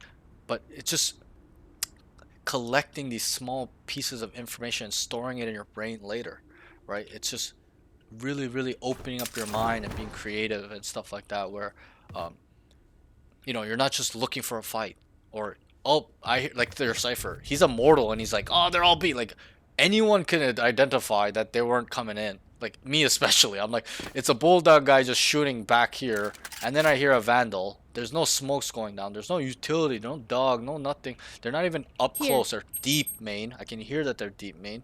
Like, I just know they're not going B. I would have called, not going B, guys, go stack A and mid. or walk down mid and try to kill these guys lurking towards A. Like I can identify these things quite fast, even if the game is, you know, in a hectic situation, it's a tight game. You gotta stay locked in. Remember what I said is stay focused. Once you stay focused and look at the bigger picture. Don't just look at yourself and how you're doing pressing tab like fuck bro, I'm like negative bro. Like fuck that bro. Okay? Only look tab to look at the money, okay? Their economy, because tab is about 20-30% of the information starting the round. You're gonna see what they're able to do by looking at their alt orbs. Okay, they're off one alt off KO. They might go B here, guys. We're gonna have to protect the orbs. We're gonna be ready to spam this shit. Okay, get ready to fight ramp, stuff like that. You get what I'm trying to say? So you know, it's a lot of information. You're gonna have to really, really look at the alt orbs. That's crucial as well. You know, if they're close on an alt, a big alt like Killjoy, Like KO, breach ult or something. breach ult, fade ult, you just know kind of what their styles. They're probably gonna be together and hit a site with that ult or run a fake with that ult, whatever it may be. But you can kind of decipher if they're all 0-0-0-0 in alt orbs. They're probably gonna just kind of spread out, split up. I'm not saying all the time. Sometimes they split and they rush still with no ults, but you can kind of tell they're not going to play for these orbs, stuff like that. And you'll get better at it. It takes time. You got to play more hours. How many hours do you play a day? It depends on the day. On weekends, I'll play like I wake up at 5 a.m. I have a training thing in the morning that I do, which is like I aim train. Good. I do Great. 10 death matches. Good. And I watch a VOD. Yep. And then I try to get ranked in like 3 to 4 games. Good. And then I take a break. Okay. And then I re-warm up, and then I queue another 3 to 4 games. Yep. And then I do my end training, which is it's just like death matches for like 2 hours. Gotcha. Yeah. So we're 10, kind of 15. me right now. I'm coaching a lot, right? So I don't have much time to play. So what I do, I'm on the same boat. You're using the right recipe. I told so many students, I'm like, you need to play minimum, like to my mid-level guys, my plat. I'm like, minimum for you, 5 TDMs, 5 DMs. They're like, that's too much. I cannot do it. I'm like, okay, then Yeah. you're never gonna be good. So we're on the same recipe. I do 10 DMs a day as well, right? I learned that that's quite good to maintaining your aim. That's also all I do right now is playing TDMs and DMs right now. I'll play, some days I'll play 15 TDMs. Some days I'll play Some days like I don't have like time to queue comps, so I just Exactly. like get on and just do like to death work on matches your only. aim, right? Exactly, and that's Yeah. the true way of improving, and that's what I did too. I'll be very honest. 2 years ago at my peak, I was quite toxic. So there was a lot of times I'd get banned for a week, a month, right? Not really too long, but I'd get really upset because I'm like, fuck, I should not, and I would regret it obviously because that's time I've lost in spending in the game. But what that helped me do was improve my mechanics because all I could do was practice my aim. All I would do is play, and at that time when you get comp banned, you could still play TDM, unranked, DMs, right? But now I mean, you can't do that anymore, but you can just hop right, on a right. different account. But you can only play on DMs now. But you get what I'm trying to say. So I would just literally, bro, I went from playing 10 hours a day Valorant ranked games and plus my warm up, which was about an hour and a half in the beginning, and then I would go from literally playing DMs for like 8 hours a day only, right? So you can kind of see how your aim gets really good at that point when you do that, or play TDMs only, or just aim train as well. So you're on I think that's one of the reasons I climbed so fast, because I've been Right, doing that since I right. was like, exactly. actually no, I've been doing that since I was like, okay, basically this is how it works. Like, I started playing and I was silver 3, Yep. and then like after like 2 months I hit ascendant 3, and then I Okay. quit for like Wow. 2-3 months, Yep. and then I came back and I solo queued, and then that's when I started doing my 10 death matches. Right. And that's quite impressive. Going from silver to ascendant 3 is quite fast. I went from silver to like plat 3 in like 3 months, and then it took me to get from plat to diamond in like another month, and then I kind of quit. It came back and I got to diamond to immortal 3 in like another 2 months. Like for me it took some time. So you're in the lucky boat, But as in you put in the a lot of intention work is as well. also, yeah, I mean, it probably matters though, because Yeah, I've been it always does. trying to do this, so It does, I've been yes. putting in like, Right. yeah. And me, that's probably why my journey was slower than yours, because I didn't put as much work in the beginning as you did. I started doing it once I got the diamond, right? But before that, I was just playing, just through raw mechanics and skills that I just got through the game. I never aim trained for a good chunk of my early days. I started aim training when the second time I came back. I mean, but anyways, but the only way I found out the 10 death matches is like Yeah. I would watch pros, right? Yeah. And then I would go to their tracker to see like Yeah. their good games. right, And No then like DMs. one day I saw like this clip of Ospas doing like 10 Guardian only death matches. right. Yeah, and So for FNS like a talked couple about it months, too. Yeah, that Yeah, one. yeah, And then yeah. that's when I started doing it. Right, right. And at first I was like, this is too much. Yeah, And then bro. I did Guardian only for like a really long time. Yeah, And then I started to realize that like my Guardian was way better than my Vandal. yeah, yeah, Like there would be games where I would literally use the Guardian and Ace, and then I wouldn't be able to get a kill with like a Vandal. Like I yeah, couldn't yeah. win death matches with a Vandal, you know. Right, right. For And then I was like, I need to definitely like do something. So right. I Good. just switched it to Vandal. You're on the right path. That's all I can say about this. My schedule was similar when I was grinding hardcore. It was wake up, aim trainers, range, DMs, and then I would play all day. I didn't have a habit of stopping in the middle. Once I started playing rank, I would play for 10 hours. I would play literally like 10, 12 games, and then I would cool off. So then I would stop playing. I'm tired, and then I would DM again and do my second session of aim training. So everyone's a little bit different. Obviously, you've got your intervals of kind of stopping and stuff. I think that's much better as well. But um, Well, I mean, it's also because I have school too, so yeah, I yeah, kind of have to take a I break fully sometimes. understand. I fully understand. I'm just asking to see a general idea of how much you're really, how much work you're putting in. Do you do Kovacs or aim labs? I do Kovacs. Okay, great. So what are you doing on Kovacs? I have like 15 different playlists. I mean, my Do you, rhyme is like pretty good, I'd say. do you use Pure G? What? Is Pure that a G. playlist? Yeah, yeah. So I'll give you I that one. probably have. I think I've heard of it. Maybe. Yeah, it was I'm quite doing popular 2 years some ago. things. Yeah, go ahead. You know, PRX. I'm doing his routine in the morning, Primi? which is like 36. No. PRX something. Oh, something. The Russian guy. Yeah, and then at night I'm doing this playlist that like I saw like Oxy, Zekin, Gotcha. like all the guys that are known for like aim training. Right, They do right. it, Yeah, and yeah. like I'm pretty close to Zekin in one of the tasks. So Nice. like I Good. think it's definitely good. But the Yeah. only problem So is like it takes me like 2 hours to do the training. right.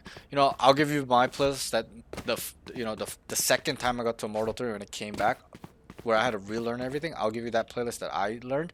And if you look at my Mhm. YouTube, all the clips I had and stuff like that, all those shots were from that playlist. Really, that's all I did was Kovacs, Pure G, Valorant training. It's called training or warm up. Always use the training one, and then I would just do DMs. That's really all you really need.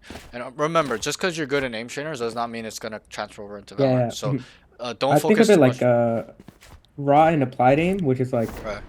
you have like your raw aim, which is like your Kovac scores and stuff, and then you Right. have your applied, which is like how you actually applied in Right. game. Me especially, I'm not that good in aim trainers, but I'm still better than people that are better that have thousands of hours in aim trainers. I only have 200 hours in aim labs, and Kovacs I Mhm. probably have under 100, but I'm still better than people that have thousands of hours, right? So Yeah, that shows me that it's not about aim trainers. It's really about how you yeah. use the aim, apply the aim with your game sense and movement positioning. That's what's important. Yes, aim is Mhm. important. Yes, it's not as important as game sense, but it needs to be a level where you're able to micro adjust really well, flick well, Mhm. have a good smooth aim, I good heard tracking, right? Aspas does aim train, right? So Yeah, for like a week, I yeah, quit, and I yeah, just did like only in game, yeah. and I came back to aim training, and all my scores went up. Nice. Yeah. So But that's the thing with aim trainers is you always have spikes when you don't do it for a while and you come and you feel smooth and stuff like it's just the way sensitivity really is in my opinion. Like, you probably had times where you wanted to change your sense, it feels really bad, you change it and you're a miracle god on the new sense, right? It's all mental. So I don't know. I wouldn't focus too much on aim trainers in the sense of like it's a law, it's Bible, but it's just really used to maintain and improve your aim to a certain level where it's good enough where you can combine your game sense and your movement positioning, understanding these concepts and putting it together. Again, these concepts, we separate it, right? But mhm. they all work together, bro. I can't stress enough. So make sure you're not just only focusing on aim. Focus on everything. Where it should be when they're coming out. Work on off angles. I think that's a much higher level thing too, where you start working on off angles where you can instantly delete people and they're just always walking out and running out. Okay, because I used to never use off angles like early on, but then once you start using it, you're like, oh, this is fucking crazy, and that will also help you understanding how angles work in this game, right? Angles are kind of difficult in Valorant for a lot of people because they're not realistic sometimes, right? So and realistic angles are really like, even if you're sitting here, like you probably could see this guy, you know what I mean? Like, but it's just it's so boxy and squarish that you gotta hard clear everything, right? Like some angles people can see you, but you can't see them. Like it's kind of like it's a little bit silly to me, but it is what it is. It's the way the game's develop. But yeah, bro. So on that note, so I'm not gonna really show you a routine because I think your mechanics is not really bothering you. It's really your mental stuff that you need to work on. Applying these concepts really. Communication is quite weak. Be a leader, stuff like that. If I were to sum it up, that's it. Your aim is good, but needs to still get better. It's not good enough where So you I need want. to keep working at it. Yes, it's not at a level where you can 1v5 at this elo yet. Once you're there, 1v4 every round, yeah, then you're Immortal 3 level. If you're 1v3ing, 1v4ing, 1v2ing, whatever in this elo, low Immortal, highest in it, then you are an Immortal 3 player. But as of right now, from what I see, and I'm not saying you don't do that, but I'm saying you got to do it consistently, at least 6 times a game. Clutching rounds a lot. Okay, that separates the good players from bad players. So, overall, good session. I know the game was a little bit unlucky. You guys got stomped, but I think it was important for you to kind of see what you're doing wrong. I That mean, yeah, if we had like an amazing game, you would have never even noticed that like I bro, stopped. if you had an amazing, perfect, and this has happened where a student has an amazing, godlike, perfect team. He's playing godlike. Like, what am I supposed to tell this guy? I cannot Yeah. see anything he's doing wrong. So I always tell my students, I'd rather see you lose and you playing suboptimally. So I can remember what I told you. I'm like, this is not your time to show off. It's for me to see your true raw skill. And from what I'm seeing, it's not really your mechanics in terms of aim. It's more your movement. Okay, as an overall macro, not how you're strafing, dead zoning or whatever, but understanding how the enemy moves, how your team's moving, how you can get ahead, be proactive, be 3 steps ahead of them. Positioning when they come in. Where are you? Are you standing in the open? Stuff like that, because those things are more important, really, than your aim. Because good positioning, good timings, good movement on the map will lead you to more kills than aim will ever. Right? Aim, you need to stare at this guy, look, fight, get ready. You know what I'm trying to say? You can die, it's 50-50, but when you're always behind them, you're always gonna kill them, right? So keep that in mind, that your brain actually is the one that leads you to more aim, not your aim. Your aim is the ones that's Yeah. reactionary, the one that is kind of that does the work in terms of the killing, but it's really your brain that sets you up to use your aim. Gotta think about it like that, because Yeah. it's really important. So, but you're a smart kid. Hopefully we can work together more, and I can kind of just get you to where you need to go. Let me know. We'll keep in touch. That's all your notes. So what I'm gonna do is send you these notes again, and then you will get the VOD as soon as possible. I got one more session, so as soon as he's finished, I'll start sending everybody their VODs, and then the YouTube video will be up probably by tomorrow, because the thumbnail guy gotta make some thumbnails, and then I get them tomorrow, so they'll be up tomorrow. But great session, bro. Again, I asked you, what do you want? You said to be a pro, right? And I said, what are you willing to do for it? You said everything, right? Now I'm gonna ask you again, like, what are you willing to sacrifice, right? It kind of is the second question, but it's more deeper. Think about it, and you can take your time and just try to answer when you can. But what are you willing to sacrifice, bro, for this dream, this goal that you have, right? What are you willing to do, my friend? I'd say literally anything. I So, have never had like I've played games. I mean, the reason I did this in the first place was I've been playing games since I was like a little kid, right. but like I never actually tried to do anything with it. And like I didn't want to get old and be like, damn, Yeah. I had so much time on my like hands and I Right. had so much experience and I Yep. never even tried, Right. You don't want to be like me, where I regretted 3 times, where I'm like, yo, I should have stuck with it. Like, maybe I should be that guy on stage when I watch those games. That should have been me, right? I have a lot of regrets like that. So, don't be like me. Don't quit ever. Okay, keep pulling through, no matter what happens, no matter how hard it goes. Because you've told me now that you want to go pro, right? It's a serious commitment. It is not lighthearted. It should not be. No one says that if they're not serious. Or a lot of people do say that and they're not serious. That's the problem. You should only say it when you've 100% made up your mind. And one thing I'll also say is that you gotta get kind of crazy, as in you gotta be obsessed with this goal. Okay, that's the true way to getting there. Okay, because there was a time when I had really bad aim and I was obsessed with having magnet aim. I kept telling myself, I want magnet aim, where my cursor just goes on their head automatically no matter where they are, right? And it happened because I was obsessed with this. I was like, I need it. And subconsciously, when I said that, subconsciously, my brain started acting towards those things when I identify these things. So that's why I'm asking you these questions, because it's important for you to understand, for you to kind of trick, in quotations, your subconscious to taking actions to lead you down that road, right? So just ask these questions every day. What do you want? What am I willing to do? Yep. What am I willing to sacrifice? And everything else will kind of fall into place. As long as you don't give up. That's the key. Don't ever give up, bro. Like really, that's the key in life. Just Nah, yeah. don't ever, Mhm. no matter how hard it gets, no matter what your parents say, just prove them wrong, right? I know that position where you make this goal and they say quit. Why are you doing this? You're not making money. What is this for, right? I'm from an Asian household. Mhm. It's much different. Mhm. Other households maybe Me not, but too. Asian households, you know how it is. If you are like, Mhm. it's fucked. The I am. Yeah. judgment, the judgment is can kill you sometimes, right? It almost will Mhm. destroy your dream because there's so much pressure on you to make money or have a good job, good status. But when you do these things, they kind of like they get upset as well, right? But not only tell them that you're gonna do it, show them, like really mean it. Chilling. Okay. But yeah, Yeah. good session, bro. Yeah. I'm gonna send you. Do you I'm know? down to win, or I'm down to book more if you're Yeah, for sure. available. If you want to book now, because I get booked up really fast. Like usually in the Yeah. middle of the week, like next week is fucked. So I can just tell you my schedule right now. Um, I if you can want, book like 2 or 3 right now. sure. Or if you want to be like, hey, let's meet every Saturday at this same time or whatever, we can do that as well. Whatever you choose, or whatever your I schedule think is. that's good. Yeah. Yeah. So you Actually. want to do Saturdays at 3 p.m. Is 3 that good? p.m. for you, right? So like Oh, for today? me, yeah, yeah. What time did you start today? I forgot you're a different time zone. Yeah, 3 p.m. for you. What time did you start today? What time was it? 3 p.m. or it was 12 p.m. for me. Okay, 3 12 p.m. p.m. for you. Okay, so it's early. Good. Okay, so then 3 p.m. for me. So I'm 3 hours ahead. You are PST. I'm assuming that is. So, Mhm. yeah. So every Saturday, I'll see you for what, the next 3 weeks, I guess. For now, Mhm. let me just write that Mhm. down.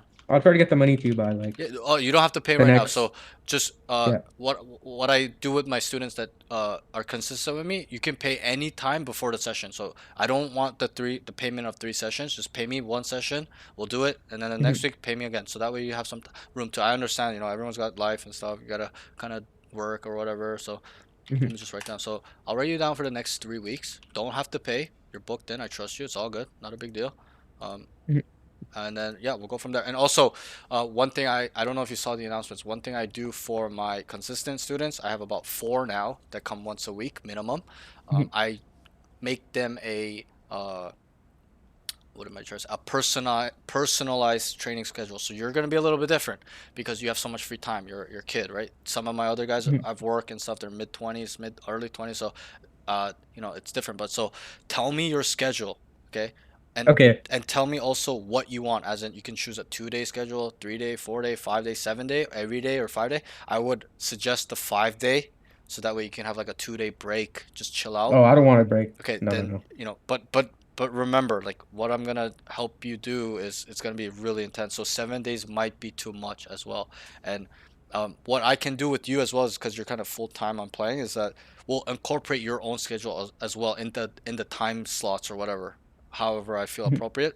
And how it works is early on the week it will be really just kind of standard, your standard, and then through to the weekend it's gonna get really intense. The volume is I'm gonna make you do more and more Here's the volume. thing. Yeah. In my current schedule, so Yeah. I'm taking a gap year next year. Yeah.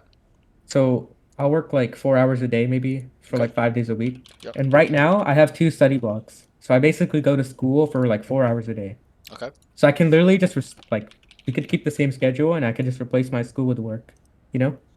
You can And like replace. right now, I have so much time because I only have like 3 hours of classes, and then like an hour of getting ready, and like all Gotcha. the Gotcha. extra. Yeah. Yeah. Yeah. Yeah. Gotcha. Gotcha. But So the thing is, sometimes I have like 9 p.m. to 12 p.m. school, and sometimes I have like 12 to 3, you know, because the 12 to schedule 3. changes Yeah. Yeah. around. No. No. No worries. So if anything, we can take it weekly for the schedule. Like usually, my students will tell me what their schedule is because they have a set schedule, right? So Yeah, and yeah, I do and too. I can, yeah. I'll go around. But if yours is rotating every week, like you don't know this week or No, no, whatever, no.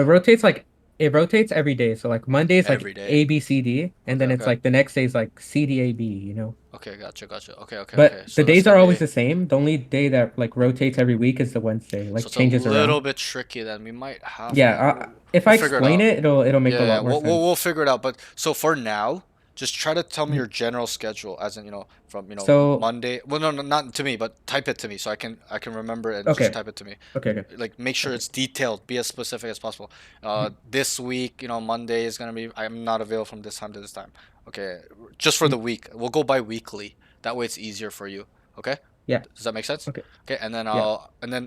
every session we will adjust the training thing. As in, I'll ask you, how was it? Is it too easy? You're like, yeah, it's too easy. Okay, we're gonna have to bump that shit up. If it's too hard, I'll be okay. I'm gonna have to lower it down a bit. So, but you're gonna have to stick through it for the week. Or if it's Mhm. too hard, like you're like, yo, I cannot do this, then obviously we're gonna have to adjust that as well throughout the week, like in the middle of the week. But I think for you, you're not gonna have a problem if you're doing 10 TDMs, aim training, warming up multiple times a day. I think you'll be able to handle my schedule, or we can even just kind of uh, use your schedule, your TDM, your warm up schedule, and then just kind of add more things and improve upon it, and just have Mhm. like time blocks where you just kind of finish it within the times. Okay. But yeah, so I'll see you next Saturday, 3 p.m. my Mhm. time, 12 p.m. Okay. your time. Any Yeah. questions or anything, feel free to ask me. I'm gonna send you these notes. Any questions, Mhm. anything? No, I think that's it. I'm just gonna Okay, try good. to apply what you said for the Right. week. Good, good. Yeah. We'll see how I Try am and next week. good luck on your games, okay? And Yeah. the Thank session you, bro. next week will be different. It's not gonna be me watching your game silently. I'm gonna Mhm. watch your game, and it's gonna be shorter. It's gonna be Mhm. 2 hour, 2 to 3 hours. It's not gonna be much longer, but I'm gonna watch you play. In between rounds, we're gonna start bouncing ideas. Hey, what you did wrong? Hey, you know what you did? I'll be like, you know what you did wrong, bro. You'll be like, Yeah. yeah, yeah, yeah. And then I'll be I like, like that way more. right, and Mhm. then we'll kind of like there'll be times where I'm like, or you'll be like, hey, what if I just went here? I'll be like, yeah, that's fine. That's optimal too. But this one's good too. We'll just bounce it. It's more bouncy that way, but it's more Mhm. fun. It's way more fun. But yeah, so Yeah. we'll do that. And good session, bro. We got a lot to Yeah. work on though. Keep in mind, Yeah. um, Mhm. a lot to work on, bro. I'm not saying you're a bad player. Mhm. It's just there's Mhm. still a No, I get it. long. Where I want to be Yeah, compared to where I am, I have a lot to do. we got a long way to go in terms of just Mhm. we cannot stop right now and just build upon this momentum. Okay, you've been playing for so short amount of time. Let's just build upon that. Let's just get you to a radiant as fast as possible, because that way you're gonna be able to start networking with these guys, right? So, Yeah. And scrimming and yep. exactly, and I can help you get on some tier three, tier two teams. I Mhm. was in talks with T Dog's academy team. They were gonna try me out, but I can try to get you into if you're ready for that stuff. But I have some connections with some Radiant only teams, stuff like that I played on briefly. I only played on them for 2 3 months. I was playing Initiator and Controller, but I can help you network as well. In terms of Yeah. finding a team, find stuff like that. So we can really really work on that. But um, remember, we gotta put in the work. I can help you, Yeah. guide you, but you gotta Yep. you gotta put in the work. So don't cheat Yeah. yourself. And I know you're not like some of my other students. Some students are cheating. I know that. And I tell them to do it, they're not gonna do it. So, but you're different. You got a goal. You're young. You're ambitious. You have the courage to make this goal. Let's make it happen and never look back ever again. So let's really make it happen, Yeah. okay? Great session, Mhm. bro. We'll keep in Yeah. touch, and then just remember, just as detailed as possible this week or this upcoming week. Be like, oh, this. Okay, this block I'm not Yeah. My available. schedule. Okay, Mhm. yeah, yeah. Yep. So Mhm. just type it to me, okay? And I'll send All you right. everything right now. Good session, bro. Mhm. Yeah. Take See care, you, man. man. Good luck on your games. You too. Thank you, bro. Okay, guys. That was a yap fest as well, but I think it was quite it was needed for him as well. Hey, sorry, really late. You ready?